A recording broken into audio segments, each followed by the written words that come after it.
Interesting tussle this one this afternoon. Forest Green Rovers at Woking then. They're there to be shot down now at the top of the table, and we shall see just which way that one goes here on BBC Radio Gloucestershire on 14:13 AM. Text A1333, starting your message with Gloss. Texts are charged at your standard message rate. BBC Radio Gloucestershire. Time to make your choice of listening then this afternoon. Cheltenham Town on DAB, Forest Green on 14:13 AM. And if it's Gloucester Rugby you're after, you need to be with us here on BBC Radio Gloucestershire on FM, on Freeview on 716 or 735, and also listen live online here on BBC Radio Gloucestershire. It's Gloucester Rugby then against the Newcastle Falcons with Simon Devereux and first Andrew Pugh.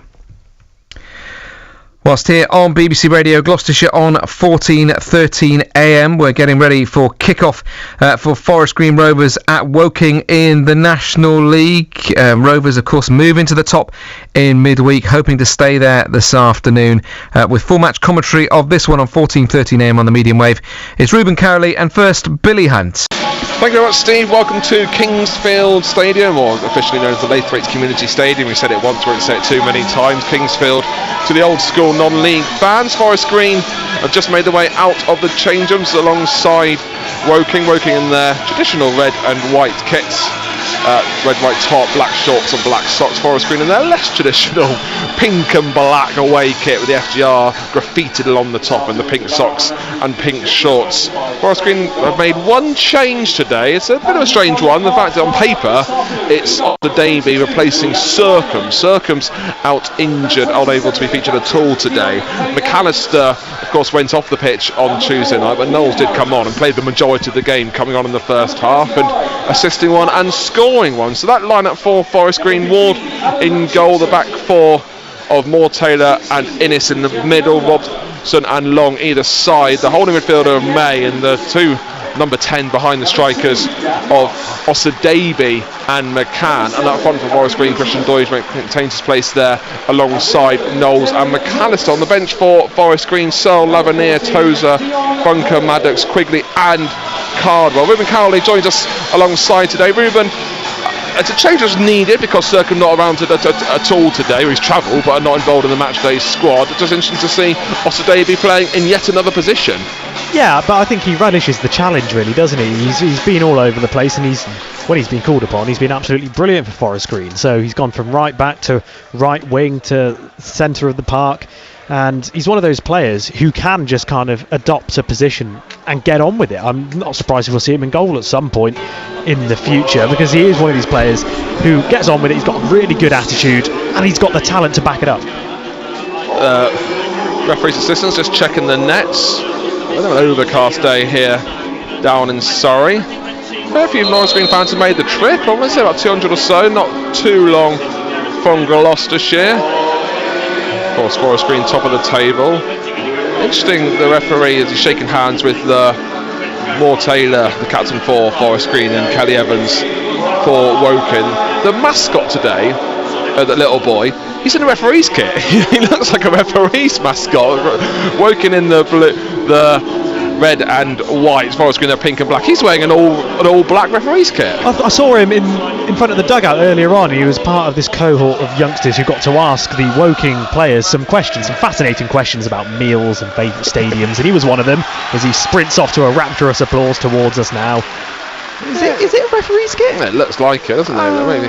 But he's in the black and... He looks like a referee. Yeah, it's not too many kits are in black. Anyway, let's focus on the football. Forest Green going from right to left where we're watching. Forest Green fans, they're split. One on the far terrace there, you can probably hear them, on the other side of the pitch, and the others who are seated are behind the goal in a huge, probably championship style stand behind Ward's goal. The rest of the ground is relatively small. And those Forest Green fans standing up have got the luxury of the far terrace because they walk to the left-hand side and where Forest Green is shooting. Referees making sure everyone's ready, and he blasts as James Bancroft gets us underway. McCann gets a little shove on the back. He's been forced back into his own half, all the way back to Ward. You don't see it too many times. It's a bit of a non-league thing. You see fans just, I won't say stampede. It's quite polite. It's like following a golf on the links as Deutsch looks for Knowles on the left-hand side, politely walking up the fairway to go to the other side of the pitch. So Forest Green going the way to the left-hand side where they're congregating. Yeah, that's just increased the numbers a bit, hasn't it, for the away support?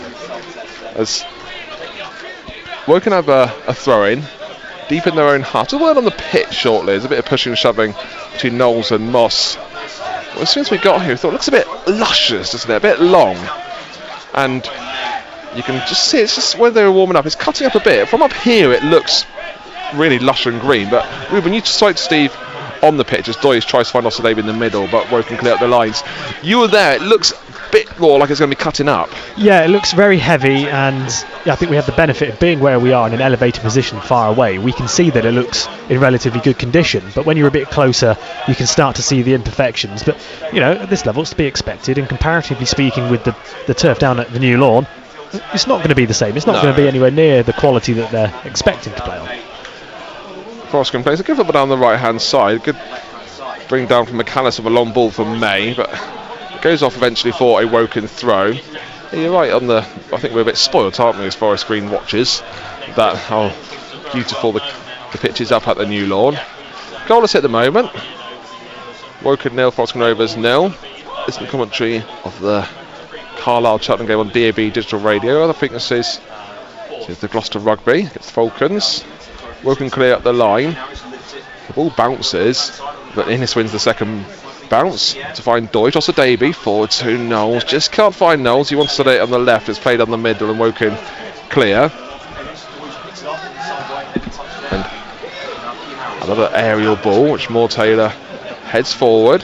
Osadebe gives the piggyback someone. He gets the ball back from Deutsch. Stroves on forward. Osadebe still on goal. Can he find the back of the net? He can't, because the ball is well taken off him from the Woking defence. He did what Osadebe did and powered on through. But credits the Woking defence who timed that challenge on him perfectly in the penalty area. That is a magnificent last-ditch challenge from the Woking defender. We'll try and get him to turn around so we can tell you who it is. It's number 35, Max Deitch, who just slid in perfectly timed from behind on Manny Osadebe and just collects the ball and stops him from pulling the trigger around the penalty area. But what a run from Osadebe as well. It was a great. Mind he's playing in the midfield today in the circum position behind the front three. Goes that Woking lineup. Sorry, apologies for not doing it just yet. Woking pass all that to the goalkeeper, Jaksalainen, and yes, he is, isn't he, Ruben? For those asking. Yes, he is. He is the son of the Premier League legend Jussi Jaskalainen, and also plays in goal just like his father. Caddy Evans, Harris Deitch, Chickson, Akinola, Andrews, Moss, Beautyman, Lewis and Moore complete the lineup for Woking. He plays a good football down the right hand side. We're going to get the ball into the penalty area. It is, and Moore Taylor's a scramble clear. And Woking gets the ball back through Kelly Evans. See Dan Connor there pointing and shouting instructions at the edge of his technical area. You get to see Steve Cottrell. We're in the back of the old main stand on the side of the pitch, and the dugouts are pretty much directly below us. So we can't see who's sat in them or is just on the edge of them. And we can just see Dan Connor there shouting instructions. He's shouting instructions to his defence because Moss and Woking had the ball on the right hand side. We're just going back to that Deitch challenge. He loves a big tackle, does Max Deitch. Played 15 games in all competitions this season. He's picked up 6 yellow cards, so I would expect plenty more challenges from him. Taylor gets himself in a bit of a tangle there, and you just saw he couldn't control the ball, and Beautyman came storming through. A bit of miscommunication or off there for Moore Taylor and Innes. It was a rare error from the Forest Green defence, and Beautyman almost got straight onto it. Thankfully his touch was quite heavy, and it just came into Ward's hands. Yeah, not ideal from Forest Green, and that is I'd call that a chance for Woking. And Beautyman will be wishing he could have done a bit more with that. Chance of piecing, say. Osadebe probably had the better of the two. Doyle just wins the flick on, can't find goals. Goes off for a goal kick instead. Osadebe's had the best chance when he was through on goal, and what a run it was for him. We said he's played at right back last week. He played in the forward front three on Tuesday night, now playing in the midfield, and just showing he can play in any position. Yeah, he found himself up front there, didn't he, as one of the... Again, Beautyman comes through. Can Moore Taylor get there first? He can, and calmly plays it off to the right hand side and long. And Forest Green look for Doidge, but he gets dispossessed, and again Beautyman just causing problems for Forest Green. Yeah, he's alert, isn't he? He's very sharp, Harry Beautyman, at the moment in this stage of the game, and he's certainly letting Forest Green know about it. Thrown to Forest Green, long to take. In front of the open terrace on the far side, where the Forest Green standing fans are. The sitting ones in the main stand behind Jed Ward. About 200 Forest Green fans are here today. And Woking going up, playing a long ball over the front. The offside flag does go up against the Woking striker, and just he was quite significantly offside there, I would say, Dean Moore. Yeah, but Robson just kind of misjudged the bounce of the ball, and it was already over his head, and he had to kind of back pedal a little bit. But lucky for Forest Green, the offside flag was up, because that was a chance for Woking to get in behind. Just in the rugby, to commentary on that on FM and Gloucester Sport website and on Gloucestershire online. Gloucester leading by 5 points to 0. Still goalless at Carlisle, where Cheltenham Town travel to today. We've got just a relatively short 2-hour trip from Gloucestershire. It's a fair bit longer for those Cheltenham Town fans. Throwing to Woking in their own half. 7 minutes gone, still goalless. Honest even so far, I'd say, in terms of chances. Not they've had the best, but good period of possession for both teams. Yeah, it's still fairly unsettled, isn't it, at the moment? With both teams getting in behind one another's defences. It's really yet to settle into a pattern that either team are going to be pleased with. Referee gave just a handball or foul. I think the Woking appealed for both, but the referee gave something Wokin's way. Not the best back pass there from Dyche back to his keeper. It wasn't hit powerfully, but there's nowhere where the keeper gets line and wanted it. Thrown to Woking on the halfway line, taken quickly.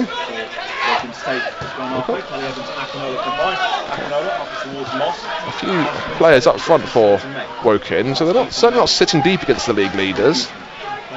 No, they score plenty of goals to Woking, but their problem is they also concede more than they score. They scored 17 this season, conceding 22, so a goal difference of -5. So they're not on a good run of form at the moment. Just talking about the pitch again, you can see the ball doesn't travel as far as clean as you would do at the new lawn. You don't be too negative. It looks great, and sometimes teams like pitches their own way, but you can certainly just tell that it looks like it might need a bit of a cut. Innes with the ball to Doidge, who wins the flick on, so looking for Knowles. The ball gets ushered out for a goal kick. Knowles thinks it might have came off Kelly Evans last, but referee disagrees, and they've clattered into the Forest Green Rovers photographer, who gets a hand up from Kelly Evans, and Knowles checks to see it's okay. Yeah, he got cleared out there, didn't he? No malice in it. Both players trying to shepherd go for the ball. One trying to shepherd it out the byline, right where they were sitting. And got cleaned out, but he's back on his seat now. His camera equipment all seems to be fine. Yeah, that's the important thing, isn't it? For a photographer. Expensive, isn't it?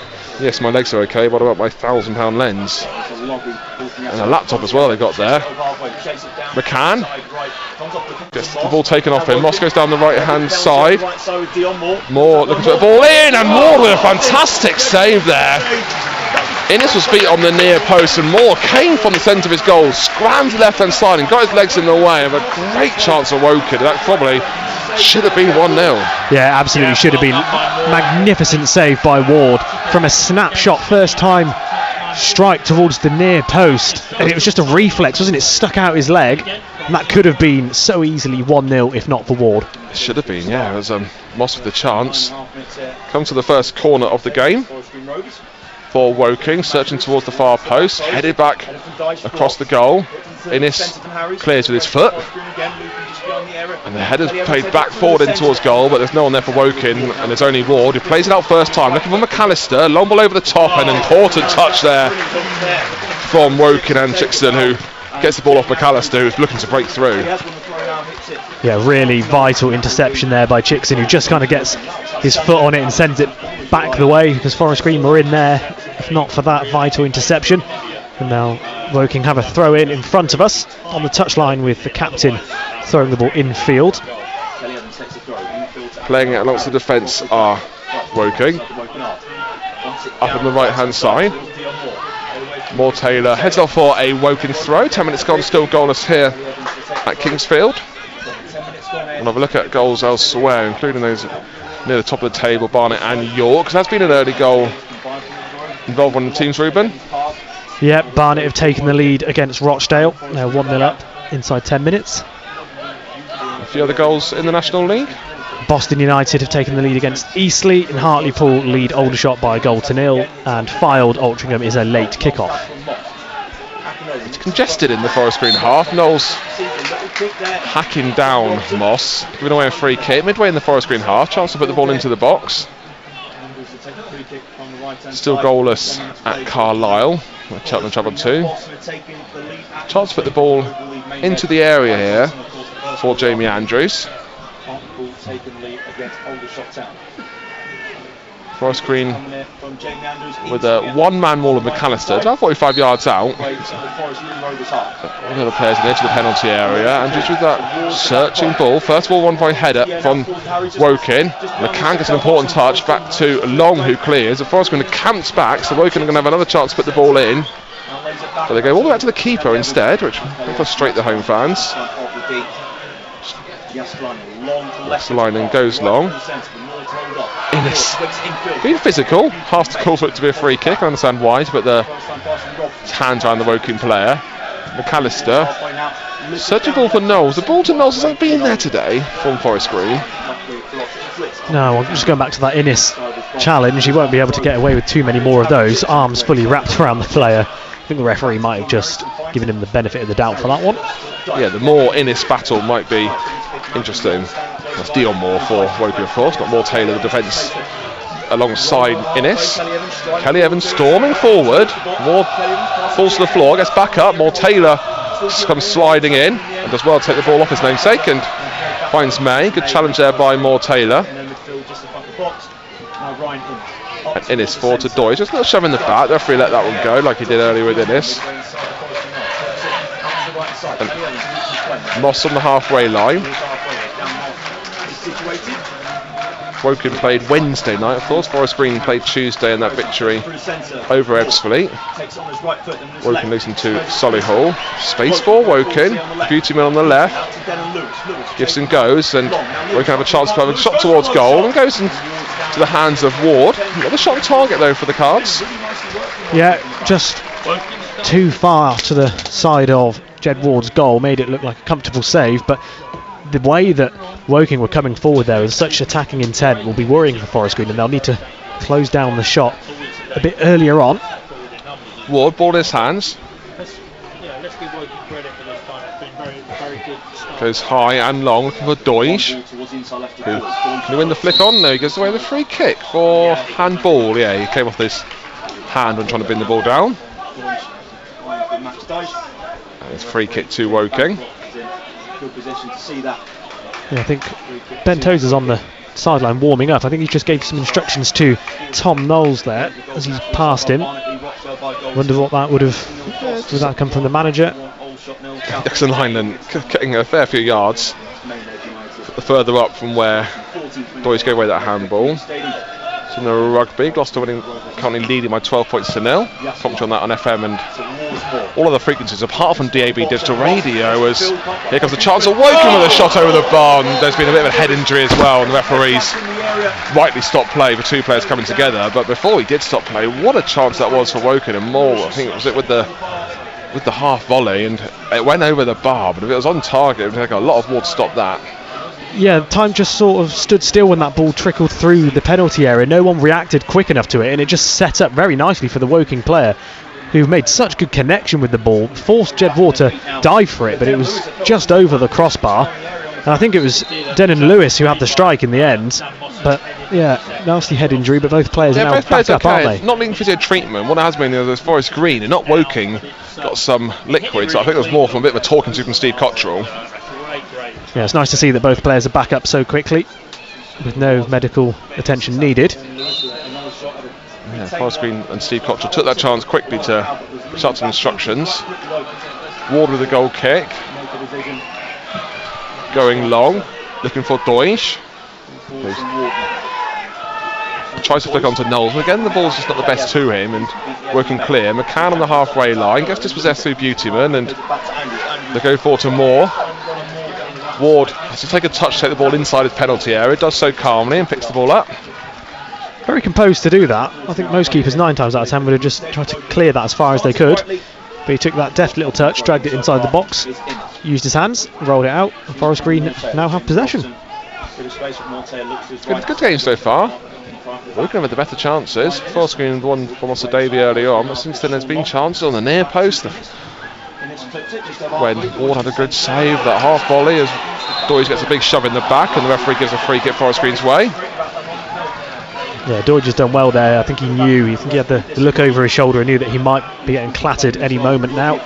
And he did, and he's won his team the free kick in the centre circle inside the Woking half. So chance for players to get forward. Innes does just that, doesn't he? They look like they're going to go long here. You're right, with Innes trotting up. And they've got Knowles free on the touchline. Yeah, it's Forest Green do something like to take these free kicks in similar sort of positions short, but they're going to go long. May does just that, looks for Innes, wins the first header, can't find Moore Taylor on the edge of the 6-yard box, and the keeper snuffles that, but that was almost perfectly worked to plan. Yeah, and Ryan Innes has injured himself there, running into the yellow steel gate as the momentum from his header towards goal took him off the byline. Just seems to be limping off, a bit of a collision he might have made with that gate on his ankle. Yeah, it's just, I think when they got his boot stuck under the gate there, the emergency exit from the terrace behind the goal. Well, he's back in position now. But a good chance, isn't it, to deliberately found him with Doige going across goal. And Innes looks okay, gets it back. In the Forest Green half. Just a goal at Carlisle as Moore Taylor drives on forward. It's in the 18th minute as he looks for Ossa Davey, but it goes into the hands of the Woking keeper. Their golden goal's 22 minutes. There's been a goal in the 18th. So they might have won the point. And which way's the goal gone? Yeah, it's gone via Ethan Archer for Cheltenham Town, 1-0 at the moment in that game. Good news for those Cheltenham Town fans and for the commentators as well, winning the golden goal point. Woking with a good through ball into the middle, looking for Beautyman. He taps it further to Moss. Kelly Evans can't get past Robson. Ball goes off for a Forest Green Rovers goal kick. Good defending from Forest Green and Robson. I think you have to say that the home side are on top at the moment, aren't they? Having the better of the chances and just playing with that a bit more fizz about them, a bit more intensity. I think a lot of that is coming from the captain, Dion Kelly Evans, as well. He's leading by example. He's had a say in everything in an attacking sense so far for the home side. Yeah, he's looking dangerous, but it's still got 0-0. Interesting game as Innes plays the ball to Ossa Davey, to McAllister, trying to keep it on the floor as long as possible. Ossa Davey forced back to Moore Taylor, to Robson on the left. Doige in the middle, but it goes all the way back to Ward. And you've got to be careful because Moore's storming towards him. It's quite a press that Woking are playing. Ossa Davey back to Long. Deliberately or not, he played on the 4 to Doige, and it got well read by Woking and cleared. 19 minutes gone. Still goalless here. Throw in for Forest Green, deep in their own half. Long to get, a bit static at the moment, not too much movement off the ball. Yeah, I think Forest Green might just be trying to slow down the tempo of the game so they can get into their own rhythm, try and string some passes together and work in those patterns that they're so familiar with. Doige himself a throw in just inside his own half. Innes looks okay after doing something with his ankle, wanting to crash into the gate whilst winning the header to put across to Doige. Yeah, that'd be a big loss if Innes had to come off. Toes on the bench, of course, if need be. Innes looking for options, deep in his own half. Knowles on the left's making a run, but He might go to Robson on the left as well. They're overpowering the left hand side. He fancies going himself in. It crosses the halfway line, goes past one, taps to McCann, gets the ball away in a dangerous position, and then it slides and goes in really heavily there, and that could be danger for Innes. The referee's pulling for his card, and it's going to be red for Ryan Innes. He clattered into Dan Moss, and he's making his way down the changing rooms. Ryan Innes, he's not happy with it. But Forest Green down to 10, and Ryan Innes' reputation continues.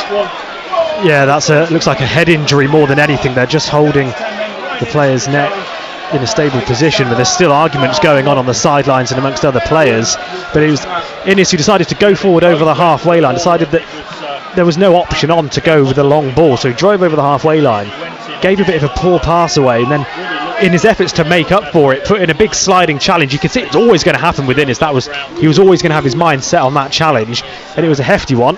And the Woking player, I'm not sure who it is in some discomfort at the moment, but it didn't look nice, did it? No, and the sound as well. Yeah, I know you can't get a red card on the sound. No, but you're right. It just, and the way it's never good when he was diving in no matter what. There's two players diving in, and I think he just got himself in a bit of a tangle. I just think I think his studs might have gone nowhere near the ball into the players. I don't know whether it's his neck or his head or something, but it looked clumsy and horrible. Yeah, it didn't. And he's not making. Look, the player's down. The stretcher's coming on as well. Look, he's up and talking. Yeah, and the matter of the fact is Ryan Innes has received that red card. They won't change the referee's mind, and Forest Green are now going to have to adapt 21 minutes into the game, down to 10 men, against the Woking side who have been on top. Not to say haven't expected to be on top, but it's almost not surprising that they have been. I mean, they're at home, they're looking to bounce back off a bit of a poor run. They scored plenty of goals, and I think from what we've seen so far inside this 20 minutes, it's not hard to see why they've scored so many goals if they attack the way they do.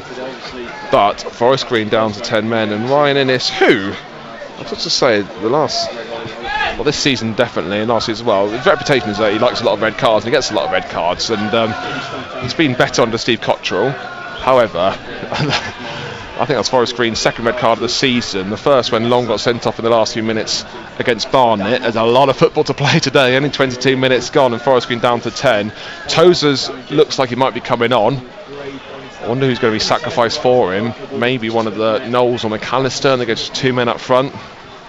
Yeah, because we know Osadebe can drop back and play as a defensive player as well, so they might want to keep him on for that. And of course he's got energy and strength as well, so maybe if there's a counter-attack later on in the game, he could be of some use there. The Woking player down. He's been talking to the physio and the paramedics on the St John's ambulance, so he's conscious and okay. Maybe just a bit of concern of what it is that he's struggling with. Actually sitting up now is Dan Moss, the player that Innes took down. Yeah, and it's always concerning, isn't it, when there's so many medical personnel surrounding a player, but that just means he's in the best possible care, and he is now up to a round of applause, and if we could join him we would. And look at Steve Cottrell as well. He's giving the sternest of team talks to all 10 up players out there, his keeper and the 9 outfield ones. So Tozer to come on. Let's see who's going to get sacrificed, who Innes might have to buy a pint for coming on for Tozer. And it seems okay. Was Moss?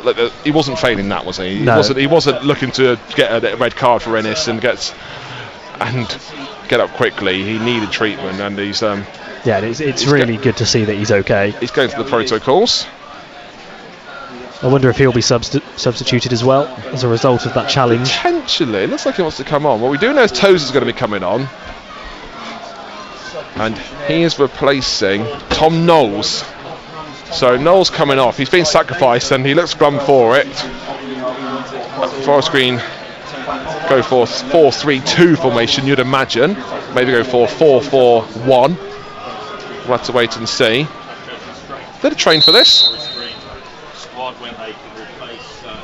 The referee's checking for something. I'm not sure what he's on the left-hand side. I think Woking want to make a sub, and the player was in the corner. The referee told him to come back. Yeah, the fourth official's got his board all the way well out of his zone, isn't he? Telling him to come back to his dugout. I think you're only allowed something like so many players to be warming up. I think he's about to get a yellow card here. 4. He is. There we go. The referee has given one of the subs for Woking a yellow card.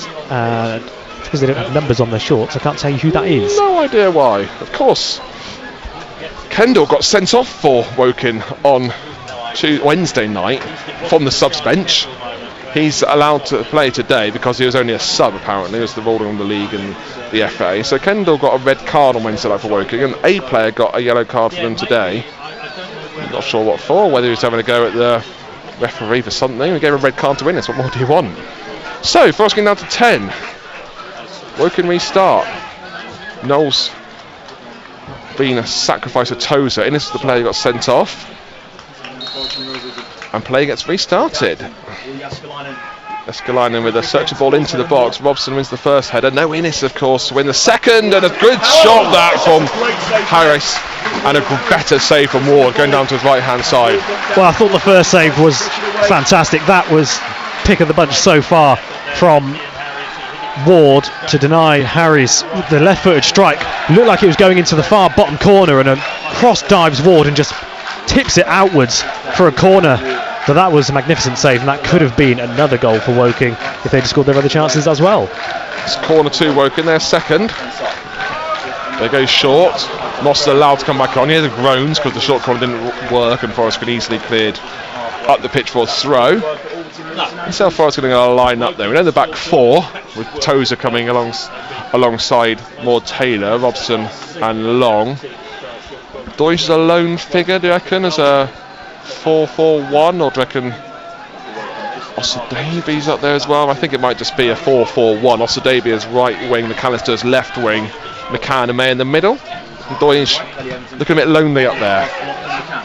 Yeah, but he will always give it his all with Christian Deutsch, whether he's alone or supported. That won't stop his work rate. More Taylor to Robson. We say it's Innes' first red card of the season. It was ish, because he got his retrospective one, of course, didn't he? Yeah, but they all count, don't they? So I think you class it as a second. Yeah, it's first that in open play that was yes, given. First on the time field. He branded a red card. He got sent off retrospective against Solihull a few weeks ago. So he's he's looking at missing another 3 games. It might be 4 actually, if it's his second red card of the season. Deutsch brings the ball down beautifully. Finding May gets taken down. The referee says fair challenge. Didn't seem too much fair about that. He'd already won the ball and pass at the time he was taken out. And Steve Koch, I think, might agree with me having a bit of a word of the 4th official. I thought it was a clear-cut free kick, if not a yellow as well. But the referee says no. James Bancroft, the referee today. The ball goes off the pitch and ricochets the dugout in front of us. You might have heard that. That's how close it was to us, slamming into the stand. 28 minutes gone, still Woking 0, Forest Green Rovers 0. Forest Green down to 10 men in. It's getting a straight red card. Taking down Dan Moss after he got dispossessed. You can see there's a bit of frustration there, wasn't there, from before. There's Woking had to spread it, but it's well blocked by Robson. Because he had the ball at his feet, he looked for options, couldn't find one. He made a bit of a run himself, a good run. Then he got dispossessed, and then he tried to win the ball back unsuccessfully as Woking put the ball into the box, and May finds Robson to McCann to McAllister. Does well to win the ball. Tap to Osadebe. Goes forward himself. Beats 2 men. Continues to drive down the left-hand side. McAllister's in the middle. Can he find him? He goes himself to Osadebe. What a run it is for him. Can he finish it off? He can't. Woking just get the ball taken off him at the last second, and Woking come forward. But I was going to get back there. They're only down to the 10, and Osadebe, McAllister and Deutsch are still up from that attack. Yeah, but what an attack that was. That was pretty much all Osadebe off the hands of a pass from McAllister, and he just never really looked back, did he? Driving down the near side touchline and then into a central position in front of goal, and nearly got to fire one goal bound, if not for a vital interception on the edge of the box. Yeah, Osadebe had the best chances for Forest Green. Woking have had better ones though.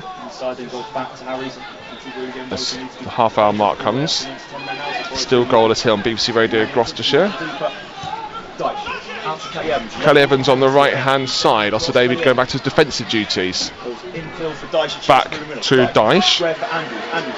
Andrews a little 1-2, edge of the area. Good pass up from Woking. Trying to turn it to Beautyman, but it's overhit and Long clears. Interesting for Woking, sorry to interrupt, that they're playing against league leaders, but the league leaders are down to 10. Do they go for it, or do they continue just to sit back a little bit? I think they're certainly going for it at the moment. Well, the home crowd would definitely agree with you saying go for it. What have they got to lose? This is such an advantage for them. It's not every day you get a chance to play against the league leaders when they're down to 10 men and you're not behind already. Absolutely, as Woking through Harris on the centre circle. Dyche clips the ball into the box. Ward with a huge confident shout comes off his line and clutches it. Exactly what you see as a keeper. Really decisive goalkeeping. He's had a really good game actually, Ward, so far, hasn't he? He's made 2 crucial saves and he's now got his voice as well, and he's commanding that penalty area in Innes's absence. Probably man of the match so far. Yeah, I agree with you. The saves he's made a couple of really important ones. It's a toss-up, isn't it, between Osadebe and Ward. We're going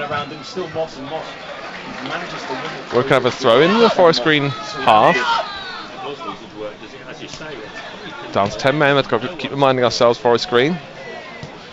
Maybe they're just changed to a 4-3-2 now. McAllister seems to be alongside Doyle, just seeing when make different formation, defence and an attack.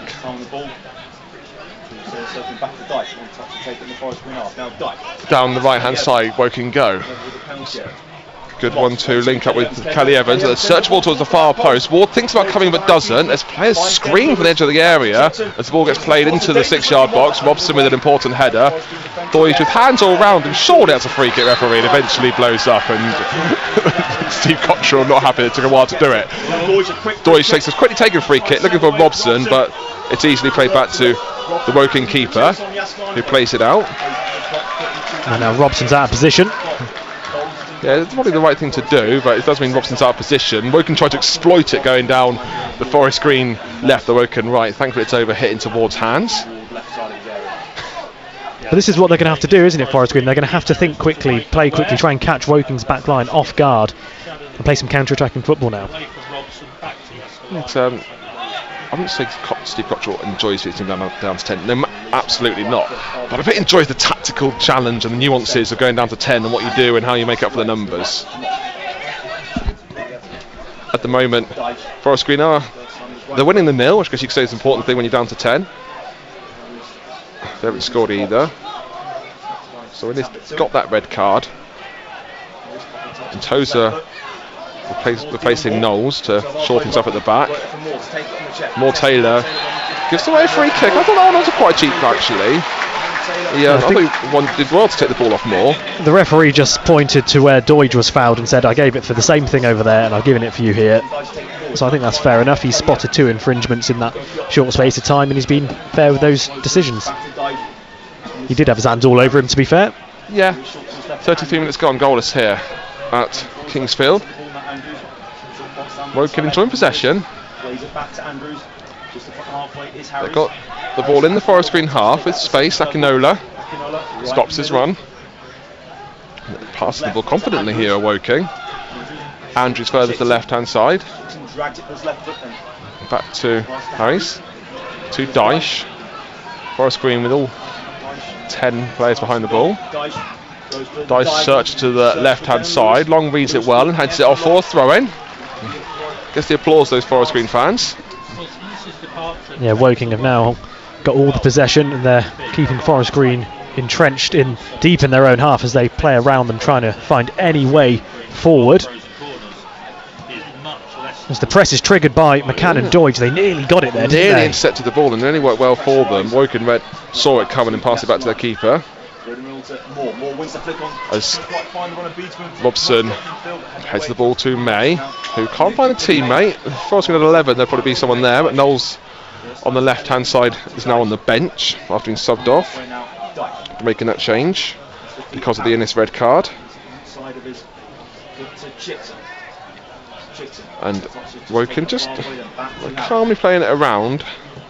Forest Green calmly putting men behind the ball, win themselves a throw in their own half as well. I will just say there are also no lingering effects from that challenge from Ryan Innes on Dan Moss. He seems to be playing his regular game, doesn't he? Yeah, he's looking okay, which is good because there was a lot of concern around it. Yeah. And Innes was adamant that he did nothing wrong. I don't know if he thought he won the ball first or something. I'm interested to hear Steve Cottrell's reaction after the game. But Innes, talking to the fourth official, who might have had a better view, but they're all mic'd up. I think there's too much to argue about. But of course, you could have the chance to appeal and have to wait and see if anything comes from it. It was late. Initially, I thought it was a 50-50, and then, you know, you factor in the sound. I know we can't make a decision based off sound, but you don't always hear a challenge that kind of echoes around the stadium, and then the distress of the player as well. Yeah, makes you rethink your initial thoughts on it. Kelly Evans on the right for Woking. I think the sun might be trying to peep through the heavy cloud here. The floodlights are on. A bit of drizzle before the game as well. The pitch, as we said, looking luscious. In the FA Trophy, Gloucester City trailing by 2-1. Over in Carlisle, Cheltenham leading by goal to nil. Hear the commentary on that on DAB Digital Radio. Woking 0, Forest Green 0 here at Kingsmeadow, as Forest Green are down to 10, and they're trying to frustrate Woking. It's a bit like what we've seen with Forest Green the other way around, though. Teams just sitting back and Forest Green trying to break them down. Forest Green, the team sitting back, and Woking trying to break them down today. Yeah, frustration is a good word. That's exactly what they're trying to do, and they're forcing Woking to really work hard, and eventually they give the ball away. But McCann's a bit too eager there, isn't he? Yeah, give a bit of shove in the back to the Woking player, who goes down. He's screaming. I don't think he's in too much trouble as Andrews. No, he's just readjusting his very small shin pads. That's the thing with players now, isn't it? They have tiny shin pads. Almost non-existent. Take the free kick short on the halfway line. Andrews gets it from Dyche.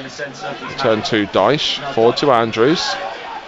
Forest Green, every player in the defending in the final third.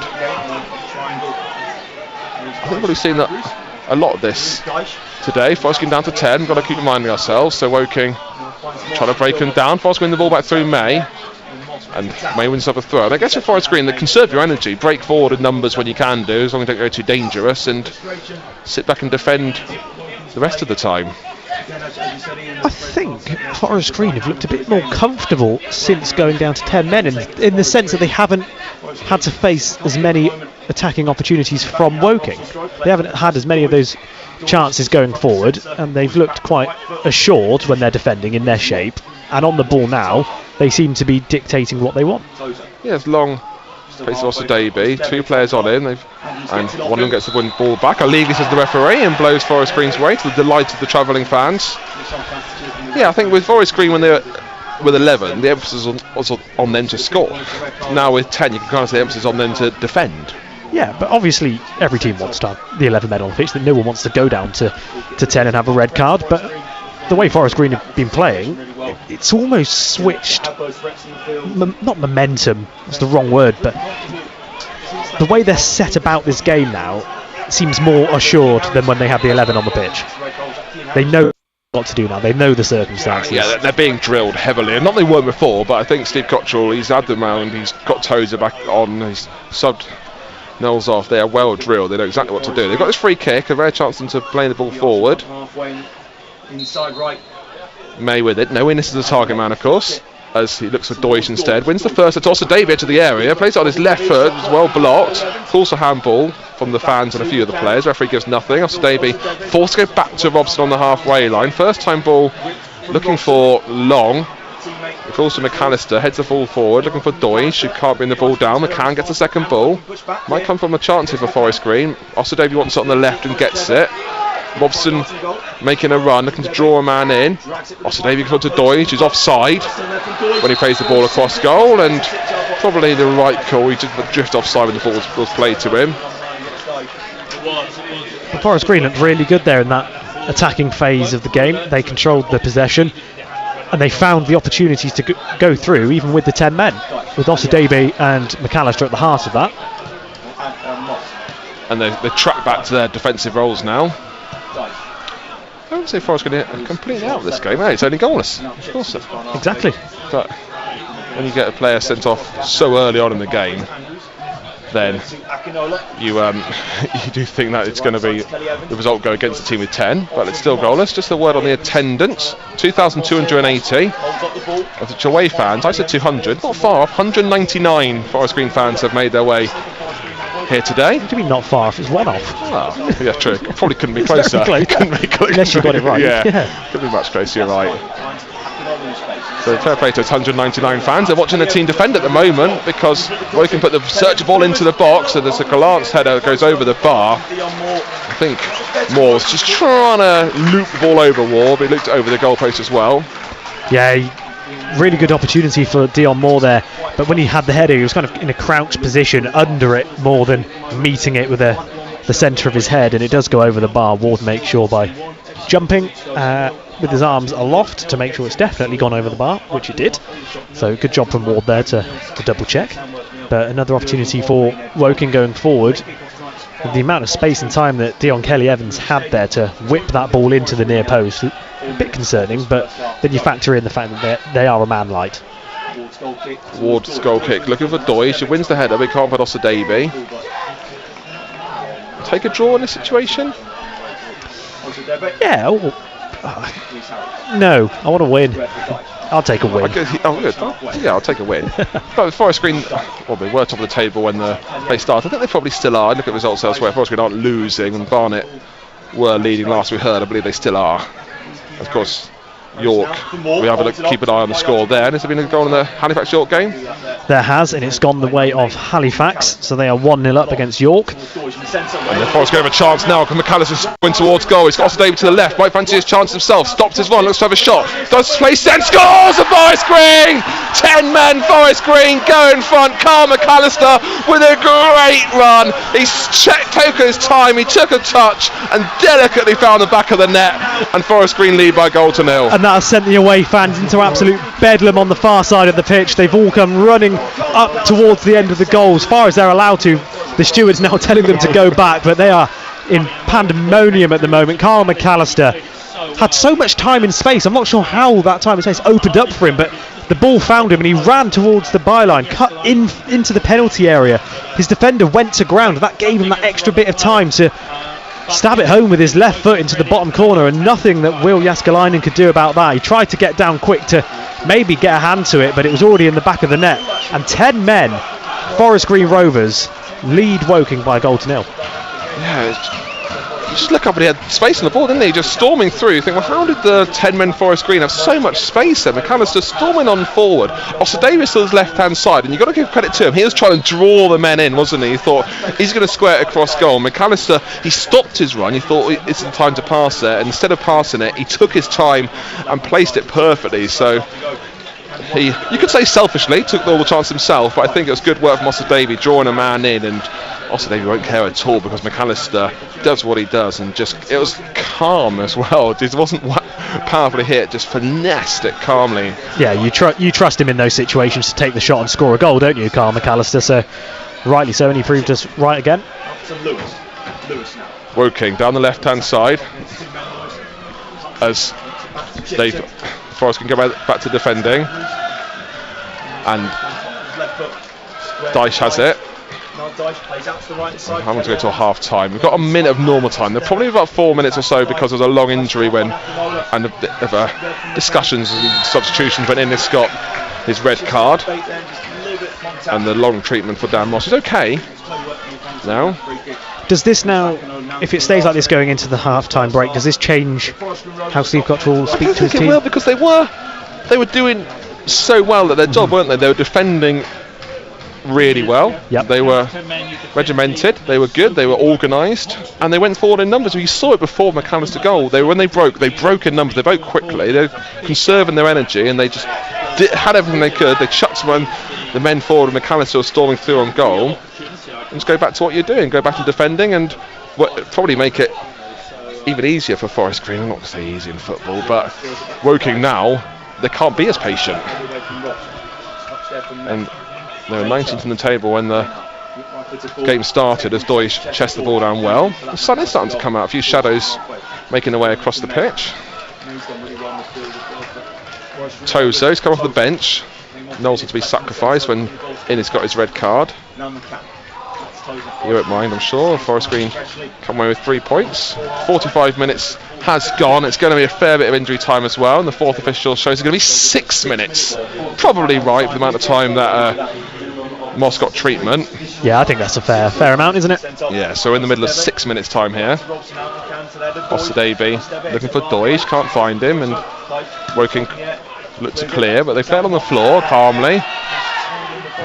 Moore Taylor in a strong challenge in against Moore, but Moore comes away with it. And Woking going down to the left. Forest going to go back to their defensive routine. The sun's come out, but a bit of drizzle as well. I don't know, there's a nice rainbow somewhere. Yeah, I think that's just classic British weather, isn't it? Andrews in the final third, searching ball towards goal. Tozer with a flick on. I think he forced a save from his keeper Ward. He might have to actually backs in on his back, and I'm sure he's a bit sorry there. There was a searching ball into the box. I'm sure Tozer got a flick on and forced a great save from his keeper. I'll tell you what, that is just another magnificent save by Ward. I think it zipped off the surface and then up almost into the top corner, and Ward just sprung across, stuck his right hand out, palmed it away. I thought for all my worth that was in the back of the net. I've got a pillar kind of obscuring my view, and all I could see was the top corner, and then I just saw this hand out of nowhere. What a save that was from Ward. He's been performing so well today, has Ward. As a corner's been taken in, it's a dangerous one as well. Well, right under the far post. Forest managed to clear it first time, goes back to the corner taker. Forest got every man back defending. Eventually the ball gets played into the box. Tozer wins the first header, finds McAllister, whose clearance is a bit scuffed. It goes to Andrews, calls to shoot, but Forest Green organised and searching ball into the box again. Walk calls for it and flicks it off for a corner. Yes, it does go off for another corner. Ward again called upon. Survived till half time, and they can, Forest Green. They're leading by a goal to nil. We've had 2 minutes, they added 6 here at Kingsfield, sorry.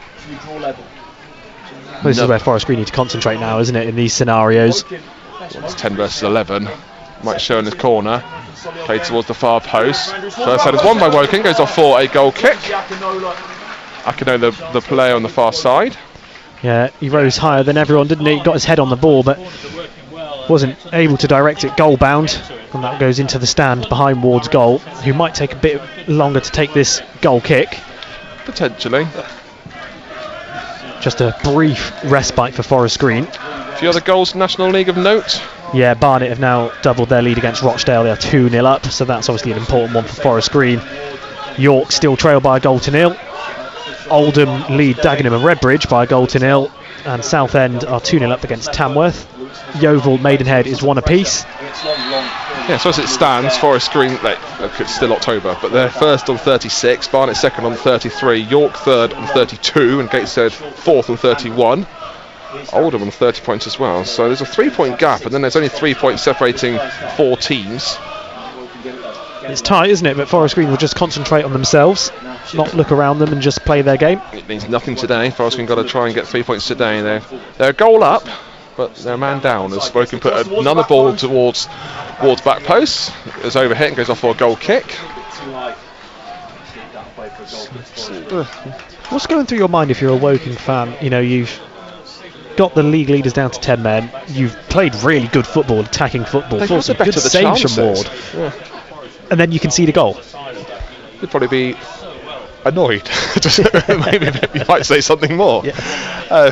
But it's not a trick question. No, I think if you look at, I don't like the stat, but as one of those talks about goal XG, it'd be in Woking's favour because they've had some clear-cut chances, and the fact you could probably say Ward's been man of the match for Forest Green so far shows how the chances that Woking have had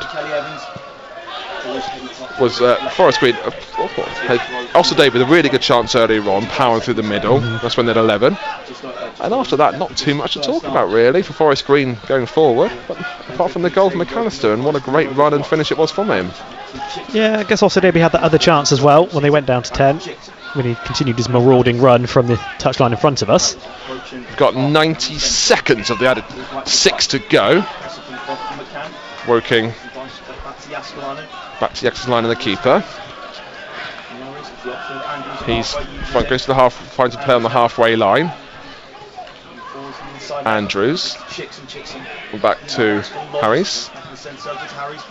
And Robson can't get the ball off Moss, but the ball's fallen fortuitously for Deutsch, who plays it to Osadebe in the left-hand side. This is when Forest Green are going to turn it on and play men forward. Osadebe in the penalty area, gets the ball well taken off him by Harris with a good tackle. Osadebe wins the ball back though to McCann.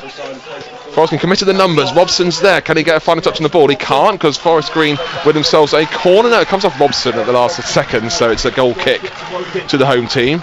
But Forest Green, when they attack like that, it happens so quickly. Osadebe looks like he's got a bit of discomfort following that attack, but he started it all. And then there's McCann, who just plays a very intricate pass down the back of the defenders towards the byline. It's a long half for Forest Green. Beautyman wins a free kick, may leave in a trailing leg out. Literally it's been a long half in terms of the 6 minutes of added time. We're in the last minute of it now. It's going to finish with his free kick to Woking. About 40 yards away from goal, probably not exactly shootable, but long in terms of the fact they've had to be disciplined. Yeah, but they've also got the extra man to send in if they want. There's going to be someone who's unmarked in that box, and they'll probably look for that. Cause a bit of carnage amongst the Forest Green defensive ranks. To make the half even longer, the free kick's going to take a while to take. We've had the 51 minutes. Yes, Denon Lewis and Jamie Andrews stood over this ball, one right footer, one left footer. Forest Green, every man back, survive this, and they can go in the half a goal up. Played into the penalty area. Ward doesn't come. Wasn't in the first time. Doesn't win the second, but the second header goes into Ward's hand. And there goes the referee's whistle for half time, and it's been a frantic one here at Kingsfield. The headlines we all thought were going to be written by Ryan Innes. They will be, of the late challenge and the straight red card, taking down a late clumsy challenge, say, on Dan Moss, who received extensive treatment. Thankfully he's back and okay. They've had their chances, haven't they, Woking? And Ward has probably been the best player for Forest Green. Harris with a chance more as well, and Dyche. And he needed to save that flick on from Tozer as well to go for a corner. But the only goal in the half has come from Forest Green. McAllister having space and time on the right-hand side, driving himself forward. Osadebe supporting him, drawing men in. And McAllister went himself and placed a shot to put Forest Green 1-0 up. And Ruben, job half done. Yeah, job half done, that's the key word. And I think Osadebe and Ward have had such an important half. Ward's made some fantastic saves, and without him, undoubtedly Forest Green would have conceded a few goals in this game. So it's just a case of, can they do the same? Can they keep frustrating the home side, making sure that they can't go forward and keep their shape? And if they have anything left in the tank, go forward and finish the game off. Yeah, a very interesting second half coming forward. Forest Green, I'm sure, will just be happy with the 1-0 advantage. Woking, of course, will need at least 8 goals to get something out of today. Forest Green down to 10, man down, goal up though. So it'll be a very interesting half in a few minutes' time. Half time here at Woking. It's Forest Green 1, Woking 0. I'm at Kingsholm. Steve Kitchen. BBC Radio Gloucestershire. This is Matchday on BBC Radio Gloucestershire, so quite a first half in all 3 of our commentary matches. We'll round up what's been going on between now and the start of our second half kickoffs here on BBC Radio Gloucestershire, and of course get you up to date as well with what's been going on elsewhere around the country. The 1,000-mile challenge for BBC Children in Need. BBC Radio Gloucestershire is literally going to great lengths this year to raise money for BBC Children in Need. Our swim team includes me, John Smith, as well as Nikki, Charlotte, Mark and Annabelle, and we're going to attempt to swim 24 miles in 5 days. That's the distance from Purton to Gloucester Docks in the River Severn. We'll be joining with other BBC teams from across the UK as together we try to clock up 1,000 miles. We'll bring you a splash-by-splash account of how it's going with regular updates on BBC Radio Gloucestershire. Together, swimming 1,000 miles for BBC Children in Need. BBC Radio Gloucestershire. This is Matchday on BBC Radio Gloucestershire. Let's get up to date then with the half-time scores around the country. In the Premier League football, it's Aston Villa 0, Bournemouth 0. John McGinn having a goal chalked off by VAR. Brentford 2, Ipswich 2. Ipswich were leading 2-0 until the 44th minute when Johan Visa scored twice in the 44th and 46th. Sheshmodics and Hurst the goal scorers for Ipswich. Danny Welbeck on the stroke of half-time has put Brighton 1-0 up against Wolves, and it's Manchester City 1, Southampton 0. Erling Haaland's 5th-minute goal, the only goal of the game so far, with Southampton parking that bus in the first half. Into Football League 2, where Cheltenham Town lead Carlisle by a 1-0 on the roads. Ethan Archer down the Cheltenham Town left. They fancy this, Cheltenham, down their left-hand side with Archer. Cuts in from his man, goes for goal. Goalkeeper only half saves it, and in the end, oh, it goes in! It goes in! Dreadful goalkeeping by Harry Lewis. It spins up, it spins behind him. That was the only goal of the first half. Cheltenham might be ruining the missed chances. They should be more than 1-0 up. But the big news, of course, is they are leading by a 0-0. Elsewhere is Accrington 0, Walsall 0, Bradford 0, Doncaster 0, Bromley 0, Barrow 1, Crewe 1, Tranmere 1, Grimsby 1, MK Dons 0, Newport County 0, Fleetwood 0, Notts County 0, Harrogate 0, Port Vale 2, AFC Wimbledon 0, and Swindon Town, who are down to 10 men 0, Gillingham 1. Into the National League, where there's lots been going on for Forest Green Rovers fans who've made the journey to Woking. Touch to McCann, gets the ball away in a dangerous position, and then it slides and goes in really heavily there, and that could be danger for Innes. The referee's pulling for his card, and it's going to be red for Ryan Innes. He clattered into Dan Moss, and he's making his way down the changing rooms. Ryan Innes, he's not happy with it. But Forest Green down to 10, and Ryan Innes' reputation continues. Forest Green have a chance now. McAllister sprint towards goal. He's got David to the left. Might fancy his chance himself. Stops his run. Looks to have a shot. Does his place. Then scores for Forest Green. 10 men. Forest Green go in front. Carl McAllister with a great run. He took his time. He took a touch and delicately found the back of the net. And Forest Green lead by 0-0. 10-man Forest Green Rovers lead 1-0 then at Woking. Elsewhere it's Barnet 2, Rochdale 0. Braintree 0, Sutton 0, Eastleigh 0, Boston 1, Ebbsfleet 0, Wealdstone 0, Gateshead 0, Solihull Moors 0, Halifax Town 1, York City 0, Hartlepool 1, Aldershot 0, Oldham 1, Dagenham and Redbridge 0, Southend 2, Tamworth 0, Yeovil 1, Maidenhead United 1, and the evening kick-off this evening will be Fylde against Altrincham. Into your Premiership Rugby, where already at the end of the first half, Gloucester Rugby have got bonus point in the bag. Clark again, 2-3 metres into that 22, head onto the post. Anscombe, Gloucester have numbers out wide. Here is Wade. Wade with the offload in two to Singleton. Singleton out wide, and Gloucester across the line in the corner. Worked it one way then the other, and they get the touchdown on the far side. And the Charing Whites lead with just 3 minutes played by 5 points to 0. Gloucester's quick line-up ball secures from Ludlow. Now to Anscombe. Anscombe out wide to Maxwell, slips the tackle of Arnold, with takes play onto halfway, back to this side to Thomas. A lovely run round by Williams though, floated ball out wide to Wade. Wade with a chip chase. Wade blocked surely by Chick there, taken out. He gets the bounce on the 22. On his shoulder, Thomas Williams again for Gloucester. Brilliant running line by Thomas Williams. Well played Wade as well. A 5 metre line out now. They do secure it again for Lewis Ludlow. In comes Blake at the back. That's a much better, faster drive towards the Falcons line. In goes Zach Mercer. The rest of the pack piling in. A bit more of a forward thrust. Now they're trying to stop it, and they will get the ball down on the ground. That will be Gloucester's third try in the 20th minute of this game. Seb Blake, the try scores. We edge our way into the second. Through the gap. Who else but Max Llewellyn? Scored 5 tries. Got 3 last week. Can't make it a 6 at the moment. The ball's available. Picked up by Williams. A wide work to Mercer. Mercer in turn to Singleton. Here is the bonus point try for Gloucester.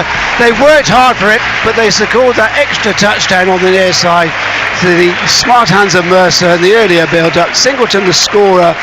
Gloucester with their 4th touchdown. The Charing Whites will go into half-time with a conversion to come, leading by 24 points to 0. Yep, 24-0. It could have been many, many more though. They spurned a few chances, left a few out there, as they say. But 4 tries in the bag and none conceded. 26-0. Gloucester lead. Second half commentary to come with that one. Elsewhere in the Premiership, Bath leads Sale by 21 points to 6 at half-time. Will Muir, Miles Reed and Thomas Dutoit getting the tries for Bath. And Dupree's with 2 kicks at goal for Sale. Bath 21, Sale 6 is the half-time score. The evening kick-off sees Saracens taking on Leicester. Don't forget there's rugby, live rugby as well tomorrow afternoon here on BBC Radio Gloucestershire on FM, online and Freeview. Biggest game of the season so far in the Premiership. twice reigning champions Gloucester Hartbury travel to play Premiership leaders Saracens tomorrow. Full match commentary that one. 1:45 kick-off. That's on FM, on Freeview, and online with us here on BBC Radio Gloucestershire. Let's go and catch up with what's been going on at Prestbury Park this afternoon. Paul Furley has been watching day 2, Saturday, of the showcase meeting. Paul? Yeah, Steve, we've had our first British trained winner as well, and first for Harry Derham, his first winner outright as a trainer here. It's come in race 5 with Gimme 5, who was also wearing saddlecloth number 5 as well. So real sort of synchronicity over the numbers. The only thing that didn't involve a 5 was his price at 7-2 for Gimme 5. Before that, though, 4 Irish train winners. Listener Lad for Ian Donoghue, also having his first winner as a trainer here at Cheltenham today. Intense Approach for John McConnell, and then Senior Chief for Henry de Bronhead, who also had the second place horse with the short go in the big race of the day, the William Hill handicap chase over 3 miles and 1 furlong. The Wall Park as well, successful for Gordon Elliott. So a real Irish dominated day here today. Colin and Catherine alongside me. Catherine, you went down to speak to Gordon Elliott after the Wall Park had won, and there's a horse who has had plenty of success of late. Yeah, absolutely. So he's been on the go during the summer in Ireland and ranked very well at the Galway Festival, won there, and Gordon nominated Cheltenham in March as his target, so he's in. He's won the 4 wins in a row for him now. There you go, Steve. Thank you very much. Back with you a little later on DAB here on BBC Radio Gloucestershire. You need to be with DAB, where Cheltenham Town lead by a 1-0 at Carlisle United. Commentary continues there of that game with Mark Halliwell and Peter Matthews. Meanwhile, here on FM, on 14:13 AM, online and on Freeview. Of course, we're still at second half, and still at half-time, waiting for second half kickoffs in Forest Green Rovers games at Woking and Newcastle. Of course, the visitors to Kingsholm this afternoon. Gloucester leading by 26 points to 0. Now, Gloucester rugby legend Ed Slater had his efforts recognised this week, raising money and awareness of motor neuron disease at the moment, inspiring so many.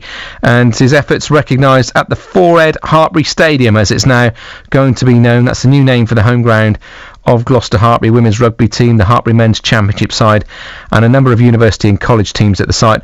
I went along to chat to some of those using the stadium and supporting Ed's 4Ed Foundation. On his shoulder, support from Ed Slater, and Gloucester get the ball down the corner. Patience to the... Ever since former Gloucester and Leicester rugby star Ed Slater went public with his MND diagnosis, the rugby world has gathered around to ensure that Ed, his family and now his foundation have the support and funding needed to make a difference. From today, loud and proud on the wall leading to the university ground is a huge 12-foot square sign that reads "Welcome to the 4Ed Hartbury Stadium."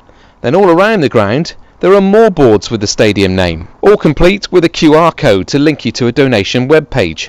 Ed Slater's close friend, former teammate and now Hartbury coach is Billy Twelvetrees. It's fantastic to be here at Hartbury in the 4Ed Hartbury Stadium. It's awesome. Hartbury is a massive institute of sport and rugby is huge here, and to have the 4Ed Foundation to be affiliated with the Hartbury Stadium is massive for both sides. When you see those big signs as you drove in for the first time, what was that like? Yeah, it's cool. I actually, when I first saw it, I stopped, took a picture and sent it to Ed straight away, and he was blown away how big it was to start with. To be in support for Ed, it's huge, because the rugby community has been behind Ed from the very start of his diagnosis, and to raise awareness, keep raising awareness for MND, because at the moment there's no cure, no treatment and no fix for it, so to have the whole of Hartbury behind it is huge. Another part of the partnership is that 50p from every matchday ticket sold at the stadium will be donated to the 4Ed Foundation. England and Gloucester Hartbury scrum half Natasha Moe Hunt is also a coach at Hartbury. It's awesome. I think supporting 4Ed and his family is something that we're all massively behind as a group, and similarly, like, we all love this place, we love Hartbury, we love Gloucester, like everything that they do for us, so anything we can do to give back is epic, and we'll always do that. He's got 2 young girls amongst his children. They could be Gloucester Hartbury players of the future. Yeah, I think they're hoping so. Like, obviously having them run out with us for the Slater Cups has been pretty special. Managed to hold their hands running out a couple of times and really enjoy it. It just makes you feel even more connected, and they love it as well. I think his mum was just saying that they're inspired by us lot, and maybe they'll come and start playing one day. Zoe Oldcroft is Mo's England Roses teammate and Gloucester Hartbury co-captain. To have a new name for Ed Stadium is a great thing. Obviously it connects to a lot of the players that have played here, being connected to Ed Slater, and to have it as a stadium, it can promote the charity, and a really good thing for Hartpury University. The QR codes around the stadium, that will really help. Obviously people are interested in what that is, so scan it and they can obviously send any donations. Whoever's coming to Hartpury, we have so many people that come and visit here either to watch the rugby or to visit the farm or the equine centre, so it's really good and it'll get so much exposure being here. Yeah, good luck to the Gloucester Hartpury women tomorrow. Of course, they won't be at the 4Ed Hartpury Stadium, as it's now known. They will be at the Stonex playing against Saracens. 1:45 kickoff tomorrow afternoon here on BBC Radio Gloucestershire on our FM, online and Freeview frequencies is where you need to be now to listen to second half commentary of Gloucester against the Newcastle Falcons. Gloucester leading then by 26 points to 0 with a bonus point in the bag on FM, Freeview and Listen Live. You can rejoin Simon Devereux alongside Andrew Pugh. Meanwhile, here on 14:13 AM on BBC Radio Gloucestershire, we're getting ready for second half commentary of Forest Green Rovers at Woking. Quite a topsy-turvy first half. Rovers reduced to 10 men on their 21st minute with Ryan Innes shown a straight red card. Carl McAllister then just before the break putting Rovers ahead. Can they hold it? Can they build on it? You'll find out first, of course, here on BBC Radio Gloucestershire. We rejoin your commentary team of Reuben Cowley and Billy Hunt. Hand side of Guy, and then Cheltenham give the ball away, but they might win it back again here with Payne. Nice play by Payne. He's gone past his man. Payne into the penalty. Sorry for Tom Knowles, who was warming up with the subs at half time. Maybe you say warming down, wouldn't you? Because he had to be subbed off, being sacrificed to Tozer to come on, making space for Innes, who got sent off earlier on in the half. And there seems to be a bit of movement on the Woking bench. Gorman and Ward coming on. Gorman, I think, is a player, Reuben, welcome back, who's got the yellow card in the first half or something. He was warming up and the referee found him after the Innes incident.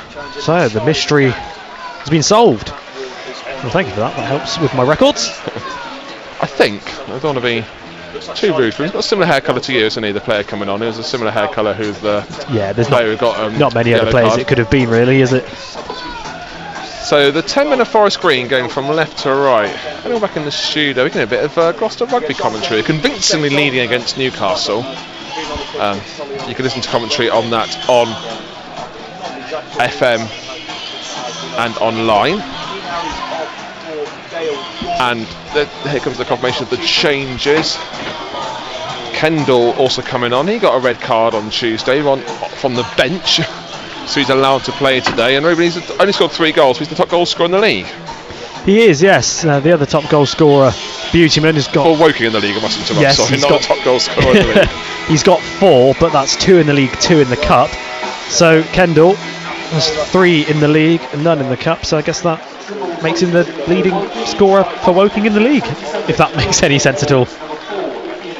I'm sure it does. I think it does, yeah. So just the movements on the bench coming and going. Eventually plays comes on. 3 substitutes. Dale Gorman, Kendall and Ward replace Akinola, Harris and Kelly Evans. Why not Kelly Evans? Because I thought he was quite lively for Woking. Also change on the bench for Forest Green. Lavernier coming on. Now who did he replace? I was looking down at the ball. That might have been Osadebe for Lavernier. There was no Osadebe out there. We said the same 11 players out there, but Lavernier's coming on, and Osadebe, maybe just a change of formation. If Forest Green are playing a 4-4-1, that new natural Lavernier position. I think Osadebe looked a bit jaded at times as well. Yeah, he did look like he maybe pulled something in the end of one of the attacks towards the end of the half. He was just feeling one of his legs. He's managed to run it off, but that might have just been in the back of his mind. And Steve Cottrell probably wouldn't have wanted to take any risks with him being an important player. And Woking building the play up from the back. So we'll go to that line of 4 Forest Green shortly. Ward in goal. They've got the men behind the ball of Forest Green as Woking to spread it down the right hand side through Kendall, and Robson gets an important challenge in. Goes off for a Woking throw, and it goes their way. Despite some of the fans think it's a free kick. So it's a chance for Woking to play the ball into the area, but it's not the best throwing routine, and it takes a few ricochets and goes off for a Forest Green throw. Forest Green in no rush to take these, and I imagine you might see a bit of that of Forest Green managing the game, you can call it, when it's going your way, or time wasting if you think otherwise. Tozer to take, it's deep in his own half, only about 10 yards or so. 10 yards or so in up from the corner flag, and Forest Green can't get the ball back, and we can get on the halfway line. It takes a few ricochets. Doyle chases the ball down. Can he get through? It goes down the left-hand side. He'll get there first. Needs support in the middle. Lavernier's there, but the referee gives the throw. I think it might have just gone off for the throw-in. Good work from Doige. Yeah, lovely from Doige. Always hard working. Chased that one down. Just wasn't able to keep it in play, but that's what he'll need to do. And here come Woking. You're going to see that a lot. Mostly it's going to be Forest Green defending, but just chance comes, Doige or whoever storms up the pitch and gives them a bit of support. For Forest Green, that's what you can expect. Let's not forget they are leading by 1-0, but they are down to 10 men. Andrews giving a bit too much space, and both Lavenier and Tozer, deliberately or not, didn't touch the ball that it's played in, and it just trickles them towards hands. And it's Ward has it now, looking to play it up the field, but he's got Kendall in front of him, and he plays it long, looking for Doige or McAllister. Can't find either. The loose ball been taken up by May, takes it over the top, but the ball gets headed back to Rexelainen, the Woking keeper. He's in more of a rush than Ward at the other end. Bowls it out to the left hand side, and he finds Gorman in the middle, and Forest Green put a good challenge in through Robson. May gets the ball back and finds more Taylor. Only 3 minutes gone in the second half. Could be a long one, feels like, for the Forest Green fans. But Ruben, if this continues, Forest Green go defensively and Forest Green win the nil and keep the goal advantage, then that'd be job done. Yeah, and it's not really going to be pretty when you're down to 10 men, but it's by any means, right? Any means necessary, and they've got the goal. It's actually a really well worked goal. Found the space despite being the man down, but now it's just being disciplined, keeping their shape, not getting frustrated, doing the frustrating, and defending valiantly, which they have done up until this point.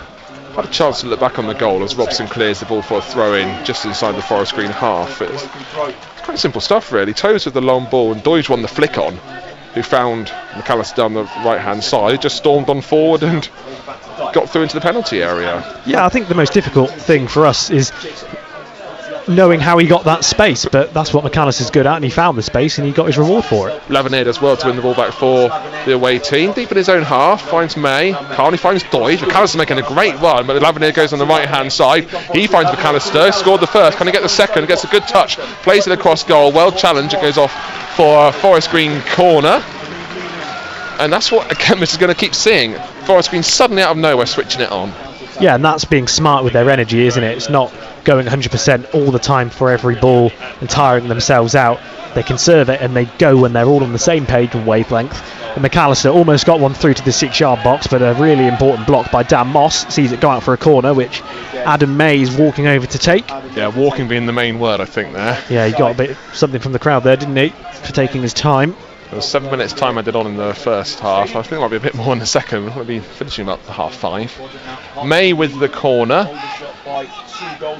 Forest going to be aware of committing too many, of course, because of the lack of man advantage. Ball playing towards the near post. It ricochets off everyone, and seems to, but eventually comes out on the far side. And Kendall has space. McAllister commits himself. It's 3-on-2 for Woking. This is a great chance for them. Not the best ball, and May reads it perfectly.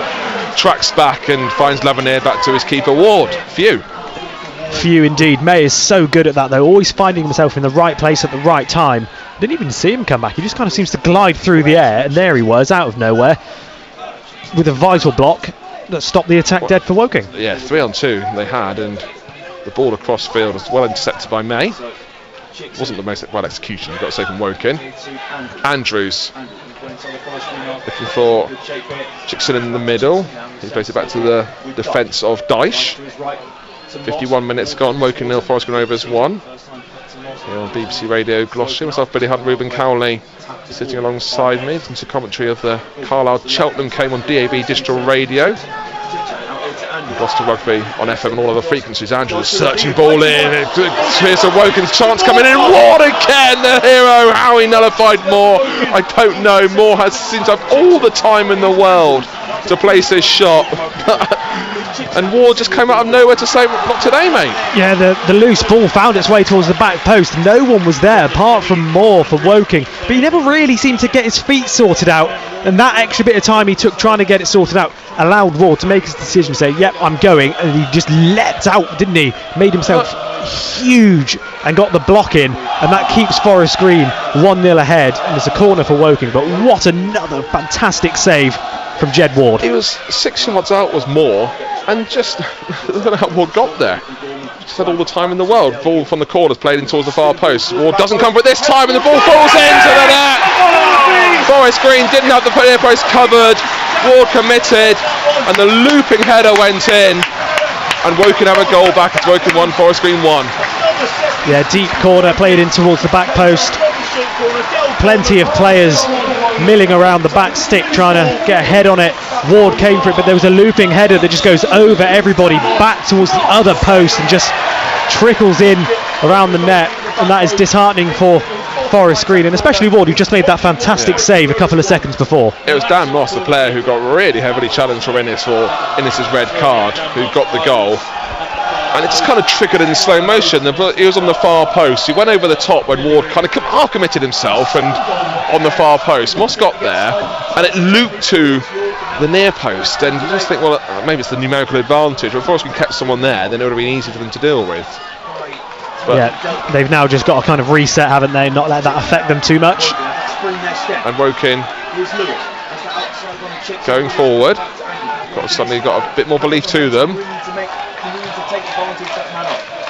And the home fans away to our left hand side have found their voice as well. Unusual goal for Forest Green to give away, as Forest Green looked to win the ball back through Doyle. Surely should be a yellow card then. He tried to break on through, and Dyche manhandled to the floor. I wouldn't have threw on goal, but Dyche did exactly what he'd do, and the referee kept his cards in his pocket. Yeah, but it's still really good play by Doyle, isn't it? Strong play to not let Dyche get in front of him and get the ball away. And he's won himself the free kick right on the halfway line for Forest Green. It's an unusual goal for Forest Green. Don't see him concede too many times from set pieces. Tozer clips it to the left looking for Doyle. She wins the flick on to McAllister into the penalty area. Robson's making a run. McAllister gets into a bit of traffic. Eventually does find Robson. 2 men on him. Wins up a throw in. This could be Tozer time, and straight away he trots towards the corner flag where the throw in's going to be taken. Got to be wary of committing the men though, maybe, because Tozer will take the throw in. Forest Green are down to 10 anyway. The break could be on. Yeah, that's always going to be in the back of their mind, but they have to go for it as well. So you have to kind of weigh up the risk and the reward. And I think the reward definitely outweighs the risk at the moment. Here comes the Tozer long throw. Leans back on the advertising hoardings. There's a bit of pushing and shoving in there in the 6-yard box.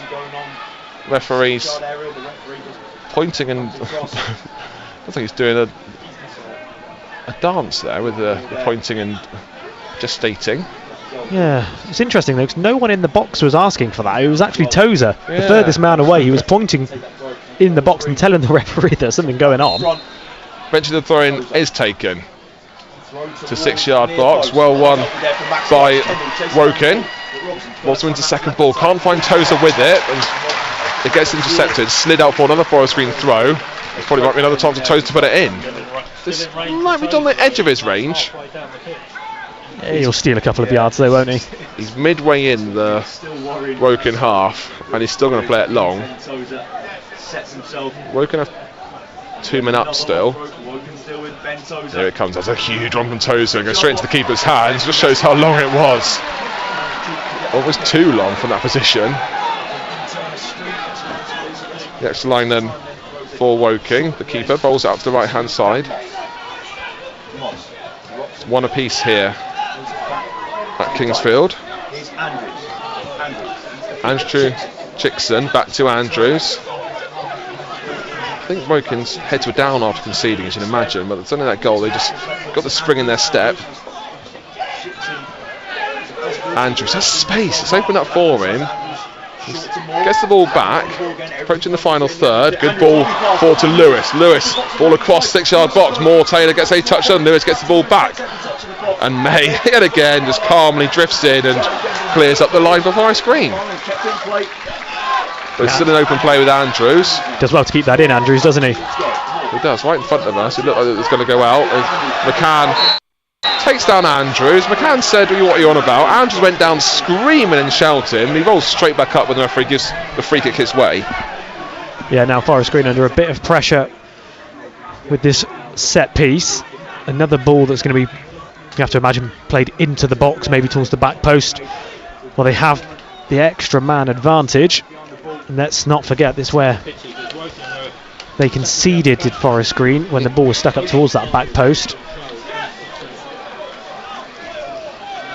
Gorman over it, good 35-40 yards out on the edge of the pitch. I thought it was shootable, but Sharps put the ball in. No Innes, both numerically and his height is missed.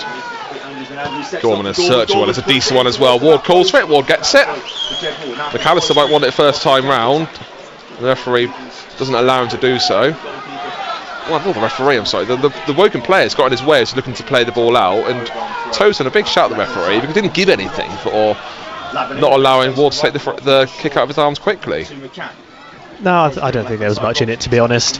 Just one of those things where the players... Out of the box, though, was the player, so he's not obstructing him in his own box.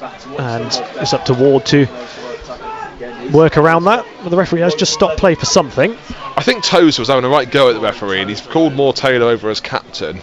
Just say, Mr. Tozer, stop being so mean to me. I'm your referee, pay me some respect. I'm sure that's exactly how the conversation went, Billy, yes. Along the lines of that. And Moore Taylor there as captain. I think Tozer's frustration was that Ward was not allowed to kick the ball out and play it to McAllister. Yeah. But he's talked himself into the book, though, Tozer. Well, he had a chance to shut up.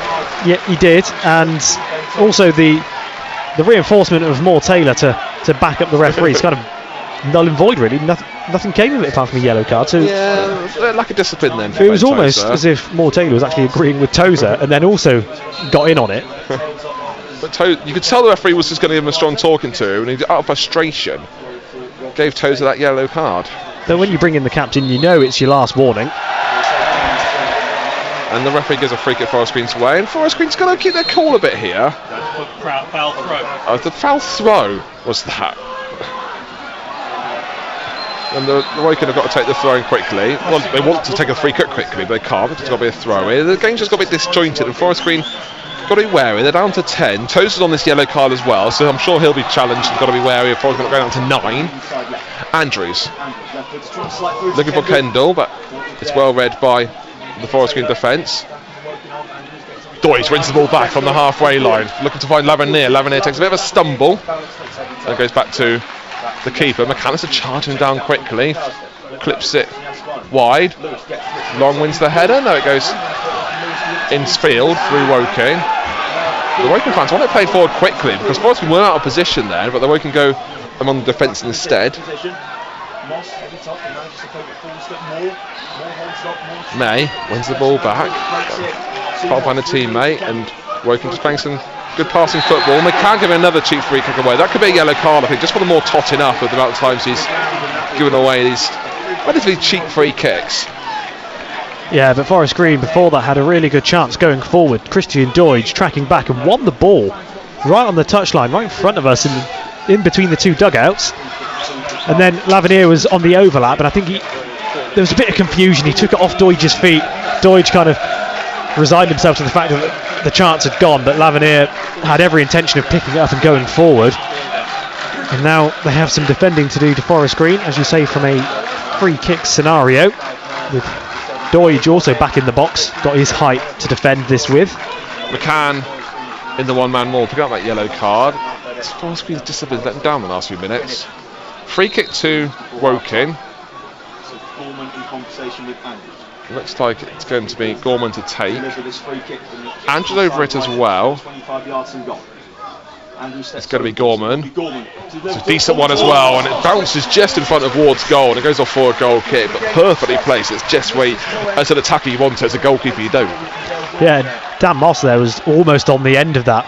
Almost getting a second goal of the game. He was just sliding in with his feet, but May was also there to block it off, and it trickles wide, agonisingly for Woking, but Forest Green will be quite pleased with that, and it's a goal kick now for Forest Green Rovers, with Ward just cleaning the dirt from underneath his boots before he takes the kick.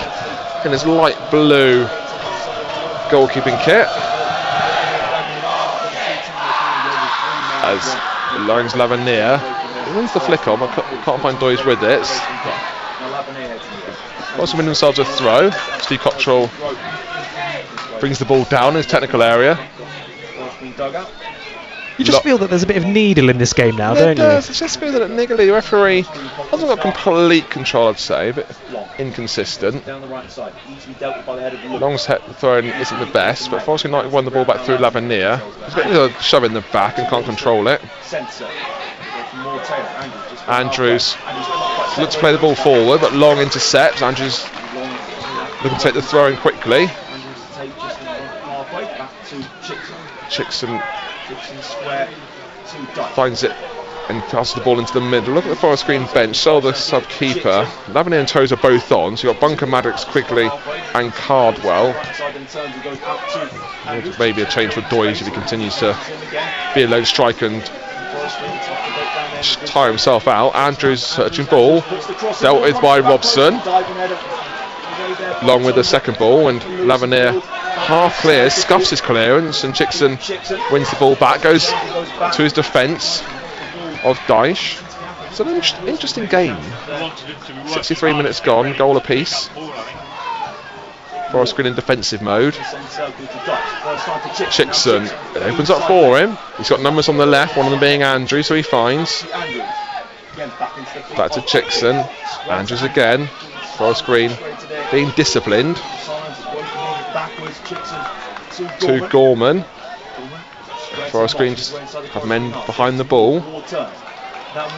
McCann stays strong this time, gets his shirt pulled back, and that was deliberately. They're trying to wind him up there, and I can see why, and hopefully the player gets the yellow card. And I think he did. I'm not entirely sure, but McCann didn't rise to any provocations, did he? And there is a yellow card. Yes, Matt Ward, the sub, yeah, he got this. McCann did so well to win the ball back, and they got his shirt pulled, and you know they're trying to get a little niggle out of him. Yeah, I've got to say though, on the whole, I've been quite impressed with Woking's performance today. In an attacking sense, they've really taken it to Forest Green, and that was before they went down to 10 men. Ward of the free kick, looking for Doyce on the left hand side, wins the header, but he's a bit lonely up there, so couldn't find a teammate with it. May gives away a free kick. I can see the frustration there. I think he won the ball cleanly and took the man out after. Andrews crosses the halfway line. Since you're going down their left, Forest Green's right quite a lot. Andrews there now. Back to defence and Dyche. Forest Green wary of committing anyone forward. Dyche is there. Dyche easily passes the ball around him. And Andrews got about 20 yards here. Plays the ball forward and brought down by Tozer. Calmly facing McAllister, but in his own half. Dyche making a run on the right, McCann on the left. Lavernier there as well. McAllister eventually finds Lavernier on the right hand side. Long is there as well, but Lavernier goes went the ball towards the near post. I'm not sure that was a shot or cross. There's on the edge of the pitch, 35-40 yards out, easily touched by the keeper. I think it's one of those crosses gone horribly wrong, but it was on target, so we might let him off. Lewis on the left hand side, can he keep it on? He can't. Goes off for a Forest Green goal kick. 65 minutes gone, goal apiece. Have a little sweep of the National League score, shall we? Yeah, Barnet still 2-0 up against Rochdale. Sutton United 1-0 up against Braintree. Boston still leading Eastleigh by a goal to nil. Wealdstone lead Ebbsfleet by a goal to nil. Gateshead's Solihull is 0-0. Halifax still lead York by 1 goal to nil. Hartlepool are 2-0 up against Aldershot. Oldham 1-0 up against Dagenham and Redbridge. Southend are 2-0 up against Tamworth. And obviously Woking Forest Green 1-1. Yeovil 3-1 up against Maidenhead United, and Fylde Altrincham is a late kick-off. Thank you very much, Ruben. Have a look at the Premier League's later scores as well shortly. Woking on the attack, going down that left-hand side. Chickson down the left. Leaves it for Lewis, who gets himself in a shooting position, but places the penalty area instead. And the shot comes in, charged down by Moore Taylor, and the ricochet goes up in the air, and Ward clutches it well. Yeah, another really good attacking phase from the home side, causing Forest Green a bit of discomfort, but it was a good block in the box. I think it was from May, and then Ward clutches it the second time when the ball comes in. Yeah, still, all three results are very much on here. Even if Forest Green are down to 10, Christian Deutsch finds himself offside. So give you some later scores in the Premier League, Ruben. Yeah, Aston Villa, Bournemouth 0-0. Brentford are beating Ipswich by 3 goals to 2. Brighton are 1-0 up against Wolves. Man City are leading Southampton, but just by the 1 goal. And Everton Fulham is another late kick-off. Yeah, a few groans there because Ward wasn't in a rush to get the ball back. Well, no, I'll tell you what, the Woking player booted it all the way back to Ward after the whistle had gone and they'd had the decision for the offside, and Ward thought, well, I'm not going to pass it back, and that's where the groans came from. But it was all of their own doing, so they can't really feel too hard done by that. Andrews to Gorman, back to Andrews. Chickson on the left hand side to Lewis. Another searching ball in. Ward thinks about coming, doesn't need to, goes off for a goal kick. Does Ward now have an issue where the sun is kind of on his penalty area and he's looking into the sun when the balls are played towards his back post? Yeah, the sun's fully out now and it's going right into his eyes. It's just dropping behind that huge stand away to our right hand side, behind Jackson Island's goal. It might not be there too much of an issue for the last 10 minutes or so of the game, but it certainly is now. 68 minutes gone, Woking 1, Forest Green Rovers 1. Deutsch can't control the ball, it goes off for a throw-in. Woking have space again. Really seems to go down the left-hand side. Chickson, again, whether they're trying to test Lavernier, who's right at the midfield, or Long on the right back position. Forest Green playing the 4-4-1 formation. Beautyman has space to Chickson on that left-hand side. To Andrews, who's more in the middle. To Dyche, spread to the right. McCann is making a run towards him. McCann to Dyche. Wasn't going to be wary of committing too many numbers. McCann's chasing down the keeper, but he plays to Andrews on that left hand side. To Dyche. And it's been a run there by Kendall, who takes a tumble as he's slipping the moist grass. Andrews has space in the middle, plays the ball forward. It's a decent one as well. Looks to get a turn and shot away, and it's well blocked by Moore Taylor as the ball fell nicely for Gorman. And Deutsch wins the ball back for Forest Green to May. Bit of a sparring match at the moment. Yeah, but Forest Green containing Woking quite well. And McCann to Lavernier on the right hand side. This is when Forest Green suddenly turn on for a bit of an attack. Looks to carry on forward as Lavernier taps to McCann, looks for options. Long's one of them on the right, just can't get there. Good defending from Lewis to stay strong, because that would have been threatening if Long won that and came through. And it's got off for a Woking throw on the halfway line. Steve Cottrell shouting instructions, a goal in the National League. Yeah, Rochdale have got one back against Barnet, so that is now Barnet 2, Rochdale 1. And that's an interesting battle in the top half of the table.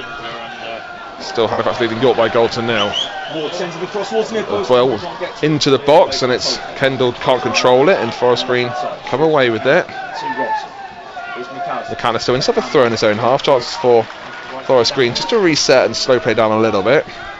As it stands, Forest Green still top of the table, 34 points. Barnet on 33, York on 32. So if Forest Green do concede, they might still be top with results going their way. Woking on that left hand side again. Chickson making the most of it. If I was going to backing off, they're just putting numbers behind the ball and not committing them. Try to keep them away from the penalty area. Andrews back to Dyche. Back to Andrews again. Andrews trying to put the ball into the box. You can hear a few groans, not most effective, and more Taylor and Forest Green come away with it. McAllister wants it on the left hand side, and more Taylor plays it straight out for a throw. Poor from Forest Green. Yeah, it is, but they haven't had much of the ball in this half, so that might be playing a factor in it, but they win it back in the centre of the field. Thanks to a May challenge. Lavernier on the right hand side, but he plays it long. Lavernier screaming for it, plays it over the top to McCann. Can he control it? He can. Looks to play the ball across goal to Lavernier. Lavernier gets the ball nipped off him, and Woking can easily clear their lines. Robson picks up the loose ball, heads it forward to Doige. To McCann, back to Doige, being forced further away from goal, all the way back to Moore Taylor. To McAllister. Returns, Doige making a run, but he faces the unmarked Lavernier on the right, edge of the area. In the box now, Lavernier, looking to go past his man. Wins up a corner, good work from Forest Green. Yeah, good positive play from Forest Green. Doige doing a lot of leg work as well, being the target man, just holding the ball up and laying it off to the likes of McCann. Those Forest Green fans have made their way right at the back of the vocal ones of the main stand, the huge main stand as well. And they've got a good view over the pitch. Corner to Forest Green, McAllister to take. Woking keeping two men up here. Forest Green have only got two men to back themselves.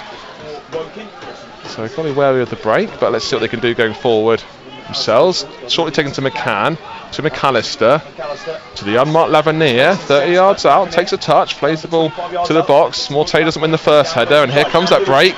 Lavernier commits himself and has a good challenge to win at Lavernier, an important one as well. Might set up another chance for Forest Green. Robson, ball into the box, and the keeper comes to it, and he manages to clutch it with ease, and Forest Green in to get back, and Steve Cottrell's telling his team to do just that.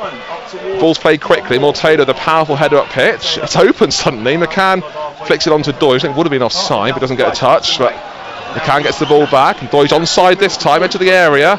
Needs support. He's still with Doige in the penalty area now. Can he get a shot away? He can't. It goes off for a throw-in. That's Woking keep that ball on. They can't. It goes off for a throw, and this will be Tozer time. And for a dull few minutes preceding that, suddenly it was manic. Yeah, you summed it up perfectly. I think the fact that it's just open, and neither team probably were expecting that. But Forest Green, when they're going forward, they still look dangerous, don't they? Despite being down to 10 men, Doige just couldn't quite get enough pace around his defender to pull the trigger with his left foot. And that's the last touch from Doige. She's coming off, being replaced by Joe Quigley. He does what Doige does, which is run his socks off, but even more so today when he's up front by himself, yeah, which wouldn't have been the plan. He has done really well today. I think it's expected that he wouldn't have had as much service, but when he's been called upon, he's been able to control the ball, bring it down, hold it up, lay it off, and apply pressure. And the press, when the midfielders wanted to press, he's been part of that. So a good performance by Christian Doige, but no goal today.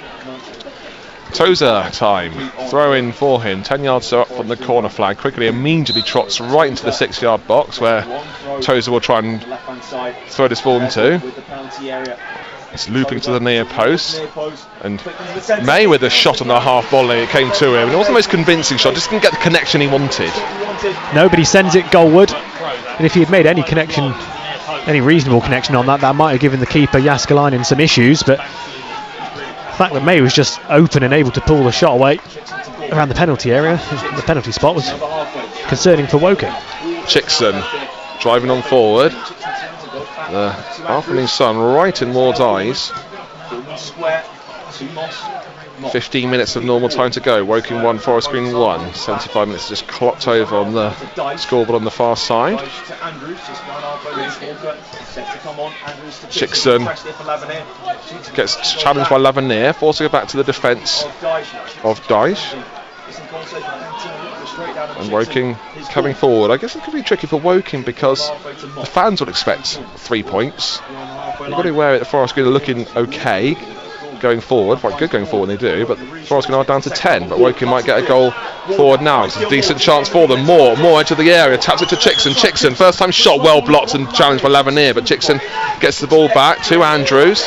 Andrews left footed, ball goes in to Toes, who heads it away. Lewis in the area, forced outside of it, searching ball towards the far post. Ward thinks about coming, he can't get a clear cut touch onto it. Woking have another chance, edge of the area, shot comes in and goes wide of the goal for a goal kick. Yeah, Matt Ward with the left footed strike towards the goal into the fans behind Jed Ward's goal, and that was another chance, and a substitution now for Woking. Off comes number 14 Dion Moore. Yeah, Moore coming off, he gets replaced by Lewis Walker. So goal kick for Forest Green. But I think that's going to be the issue now for Forest Green defensively, and Ward in particular. When that ball is lofted into his box, he's got that sun to contend with, and it's going to be a real issue. Quickly gets away a free kick, and he made a back for himself, but Woking might have gone down a bit quickly. Chickson on that left hand side in his own half. They score in the rugby commentary on that on FM and other frequencies, 26.7 in Gloucester's favour on all of the frequencies apart from DAB digital radio, where Cheltenham have travelled to Carlisle. We'll give you a quick score update there. Still as you were, Ruben? Still as you were, Billy. 1-0 to Cheltenham in the 85th minute so far in that game. Yeah, so we had a fair bit of time on the first half, so they started their second half a lot earlier than ours. Here comes the ball into the box. Can Forest can deal with it? They can. May plays it away. Second ball won by Woking, but another ball in. Toes with a powerful header. Goes more high than further up the pitch. And again, Woking have it. All the way back to their keeper. Quickly doesn't charge him down. Goes back to his into formation. Looks like it could be a good 3 points for Cheltenham Town. Just a word on the pitch, Ruben, as Chickson has a space on the left hand side again and gets the ball back, the little 1-2 with the sub Walker. You said how the pitch was looking luscious and long, and you can certainly see it really cutting up now. Yeah, it looks just like a generic field, that hasn't been tended to really. I don't know whether that's because the rain has also made it look that way. Robson with an important challenge off forward corner, stopping the ball into the box. But it was long when I looked earlier on, when I spoke to Steve Cottrell about the team news, and I pointed out that you can actually see some of the divots and spacings in the turf, and now it's been played on for 78 minutes. It's becoming more apparent, isn't it? I guess it's kind of had 90 minutes of football played a bit already, because there was that 6 minutes of time added on. But we've had 78 minutes officially. 11 minutes of normal time to go. Corner played in towards the far post. It's Sonny, but quickly gets the header away. That's sun right in the eyes of the Forest Green defence and keeper.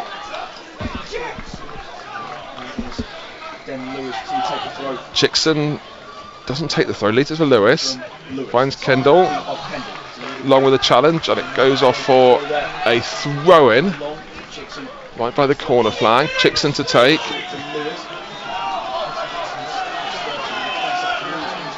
Back to Dyche. Forest Green with all 9 outfield players behind the ball. Of course, it has got sent off early on in the first half. Walker down the right hand side, ball into the box, and Toads gets an important touch on for a Woking corner. Suddenly it's all with Woking at the moment. Yeah, Lewis Walker, since coming on the pitch, has had 2 key involvements down that right side, fizzing the ball into the 6-yard box, and this time himself and his team a corner. Where Forest Green have got the numerical disadvantage here, of course. Searching towards the far post. Tozer can't get the first touch onto it, and the header goes off for a goal kick.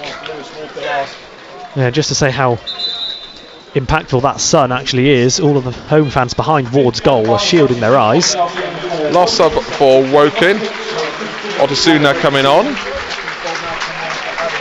Didn't see who he replaced. It was Adam Chickson who's come off. He's been busy down the left-hand side, Chickson. Especially in the second half, he had more of the licence to get forward that we didn't see so much in the first half. I think he had a pretty positive second half. Ward with the goal kick. As he takes his time with it, eventually does play it long, looking for Quigley. He wins the flick on, finds McAllister on the left-hand side, brings the ball down well. Quigley making a run, he found he can't. Ball just gets nipped off at the last minute. Not the best clearance in the extra line and goal. McAllister can't bring the ball down. It's a goal for a throw. It does. Surely it should be Tozer's, but it's Robson looks to take and takes it quickly to McCann. He gets taken down. There's been worse free kicks given away from McCann early on this half. He'll be frustrated with that, McCann, because he's got a yellow card, I'd say, for a worse challenge. So he's taken quickly, finding Quigley behind the corner flag to McAllister. Only 11 here in the box. Might try and win himself a corner, but he sends the ball at his feet. He's by the corner flag. Back to McCann. Robson's an option in the penalty area. As Woking scramble clear. Now this might be Tozer time for the throw-in. As he's right by Steve Cottrell, who's shouting instructions at his team. It's throwing midway in the Woking half, and it's not. It's long with a throw. Not a Tozer long one. He finds Quigley. Back to Long. To Lavernier down the right-hand side. Gets well challenged. But Long has it back to Lavernier. Lavernier to May. To McCann. Enter the area. Can he be a hero again? He leaves it to May. May might place his shot. He's got pressure around him. Has the shot. Well charged down for Forest Green corner. Chances were there, but you thought McCann might be the one to unleash the trigger. Yeah, but it was a really, really good block from the substitute who's just been introduced to the game, Timmy Odasuna, just throwing his body in front of that as the strike from May was going towards the bottom corner, the near post, but vital interception and chance for Forest Green to attack now from this set piece. Corner for Forest Green. May over it. Looks into the near post. I'll be the first man. And goes off for a throw. Is it going to be a Tozer one? He's marching towards it, isn't he?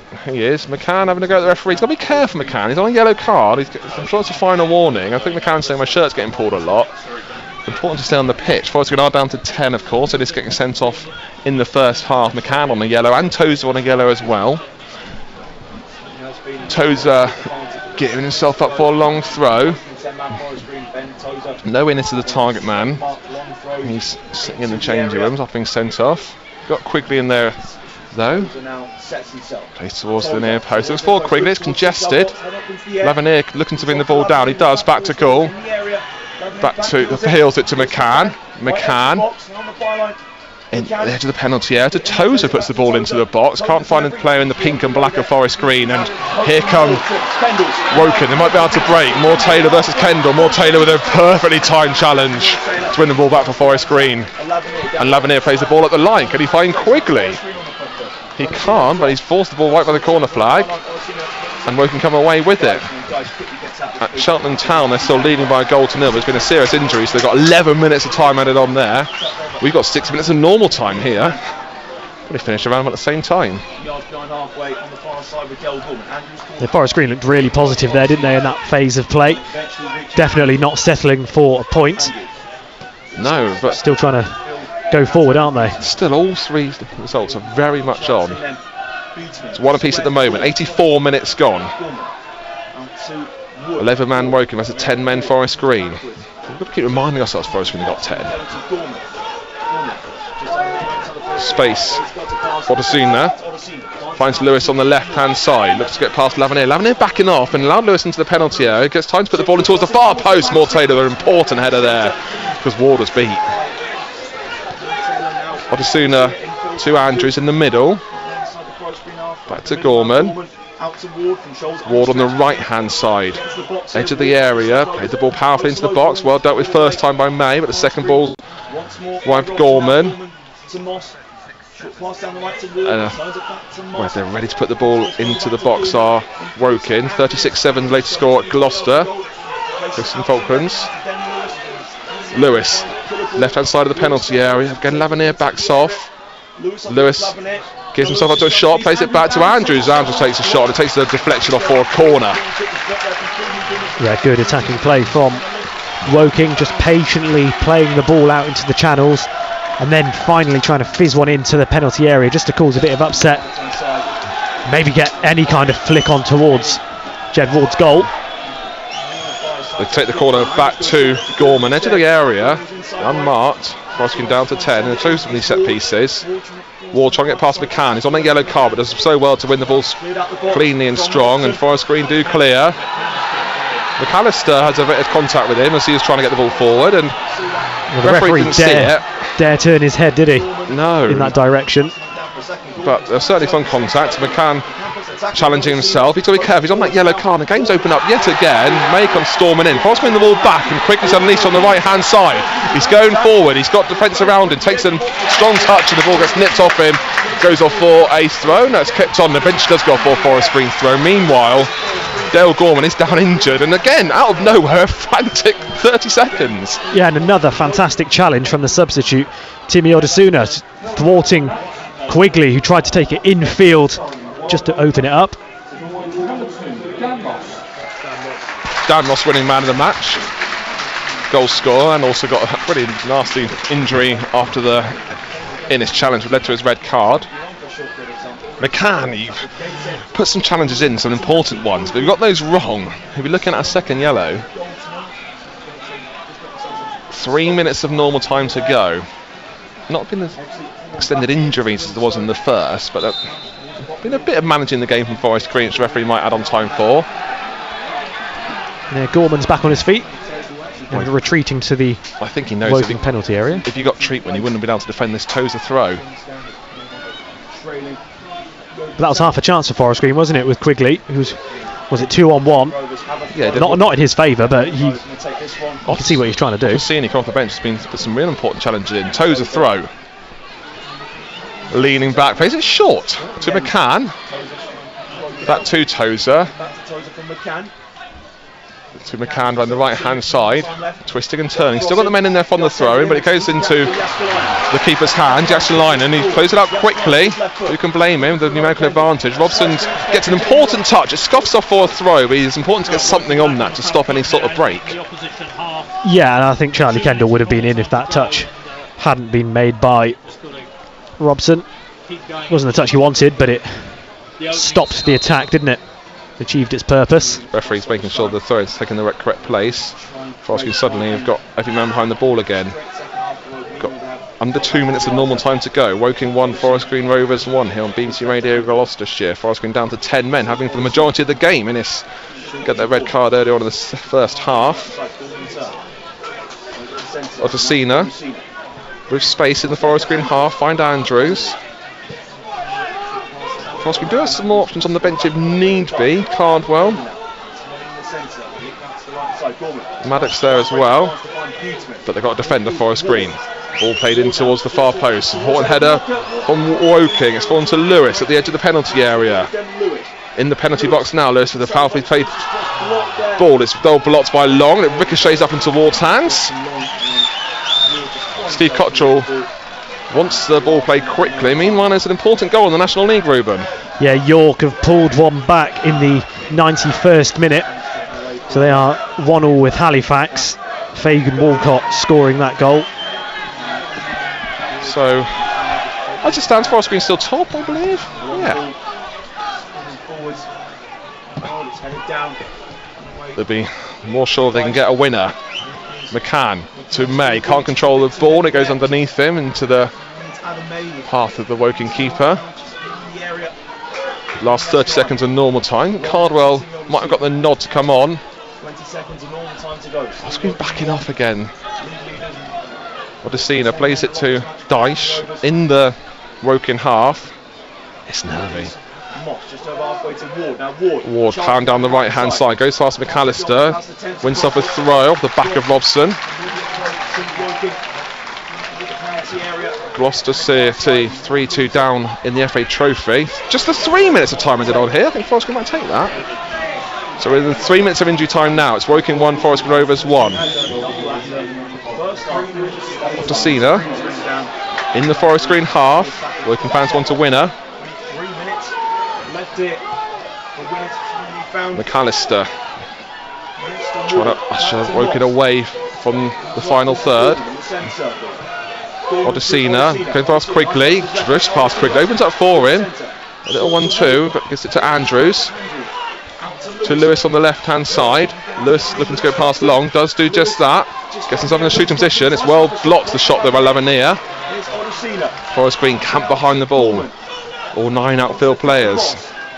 Moss, the goal scorer for Woking, man the match. Taps it to Ward, back to Gorman. To Odesina again. To Lewis, they're trying to spread play Woking. Andrews cuts in the middle. Finds to Beautyman. Ward on the right hand side. Gorman with a searching ball in. It's well placed and Ward has to carry it over his goal. I think he was concerned that might have been looping in and went safety first, went off for a corner. Well, from here it looked almost as if Ward tried to catch that with both of his hands. It almost went through them. But he might have changed his mind at the last minute to tip that over the bar rather than try and catch it, or also caught in two minds of tipping it over and letting it go, but he does concede the corner. We've had 9 seconds of time added on, 9 seconds to go, just the 3 minutes of injury time here. Corner for Woking. And towards the far post where it's so congested and Forest can get it away from goal. Lavernier can't get there first. Gorman gets the second ball, searching ball in, and his ricochets over the bar. Took a couple of touches and goes off for a goal kick. Yeah, Dyche with the final touch on that shot. Well, the header towards goal. I think it was kind of headed onto his head at such a pace he wasn't able to really direct it where he wanted, but that was a heart and mouth moment for Forest Green defensively. Steve Kocher was shouting huge instructions there. I think he's given like a bit of a stop sort of motion when he's just saying we'll take the draw, take your hands. I'm not sure, but he's certainly shouting something. Ward with a huge kick looking for Quigley. Can't win the first header. McCann wins the second. Goes on forward. Don't show too much of the ball and got to be careful. McCann stay on his feet and gives away a free kick and don't do anything naughty, McCann, because he's only on a yellow card. He's kicked it away twice now as McCann. I think he's saying put it in the right place. We've had the 3 minutes of injury time. Free kick to Woking. Goalkeeper to take. Is only a yard or so inside his half. Though if it's going to be a winner, it's going to go Woking's way. Next to line and with it. It's a goal at the York game. We'll give you shortly. Good changes at the top of the table. And there goes the full-time whistle. Forest Green settle for a point. They're probably relatively happy with that, playing the majority of the game with 10 men. But let's quickly, we'll just give you that score update of the York game. Yeah, York have nicked it late on. They're still playing at Halifax, but it's now 2-1 to York. Both goals coming deep in added time. Fagan Walcott on 90+1 and Pearce on 90+6 after Halifax had been leading since the 14th minute. And that does two things at the top of the table. It means Forest Green drop to second place, York go to the top of the table, and who are Forest Green playing next in the league? It could be York soon. They've got FA Cup action to look forward to next week. Let's focus on today, where Forest Green have had to settle for a point, and I think Steve Kocher will be relatively happy with that, considering they played the majority of the game with 10 men. Of course they went ahead, and it's never nice to go ahead and go and give away a lead, but they've been really good defensively with 10. They lost in this, they've had 10, they went forward when needed, they were well disciplined, and not a bad afternoon, but of course it's been tricky because at the last minute they've gone into second place. Yeah, they have played well. They've been a credit to themselves defensively and showing the spirit and the fight, not to just sit back and defend the entire game when they went down to 10 men. They defended where they had to. They were in and containing the play, forcing Woking to really open them up and saying, well, if you want it, you're going to have to work hard for it. And they did. They got their goal early in the second half at the back post into Ward's goal. But since then, Forest Green didn't just resign themselves to a point, did they? They were going forward with impetus and purpose, and they could have scored a couple of goals. Yeah, join us next week when Forest Green travel to stop by the FA Cup, then it's Maidenhead the week after, then that huge game at home to York. It's been an enjoyable and entertaining game here at Woking. Forest Green would have wanted the 3 points, went down to 10 men, Ryan Ennis getting a red card, and they had to settle for a point. Moved second in the table, but Steve Cottrell, he's applauding the 199 fans there, looks relatively happy. We'll hear from him shortly. Full time here at Woking. It's a goal apiece.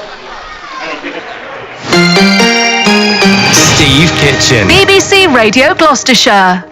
Wow, what an afternoon of drama we brought to you live here on BBC Radio Gloucestershire with our 3 commentary matches. We'll round it all up between now and 6 o'clock, and as always, lovely to hear from you. Text the word GLOSS and your message to 81333. Let me know how you're feeling after your side's performance.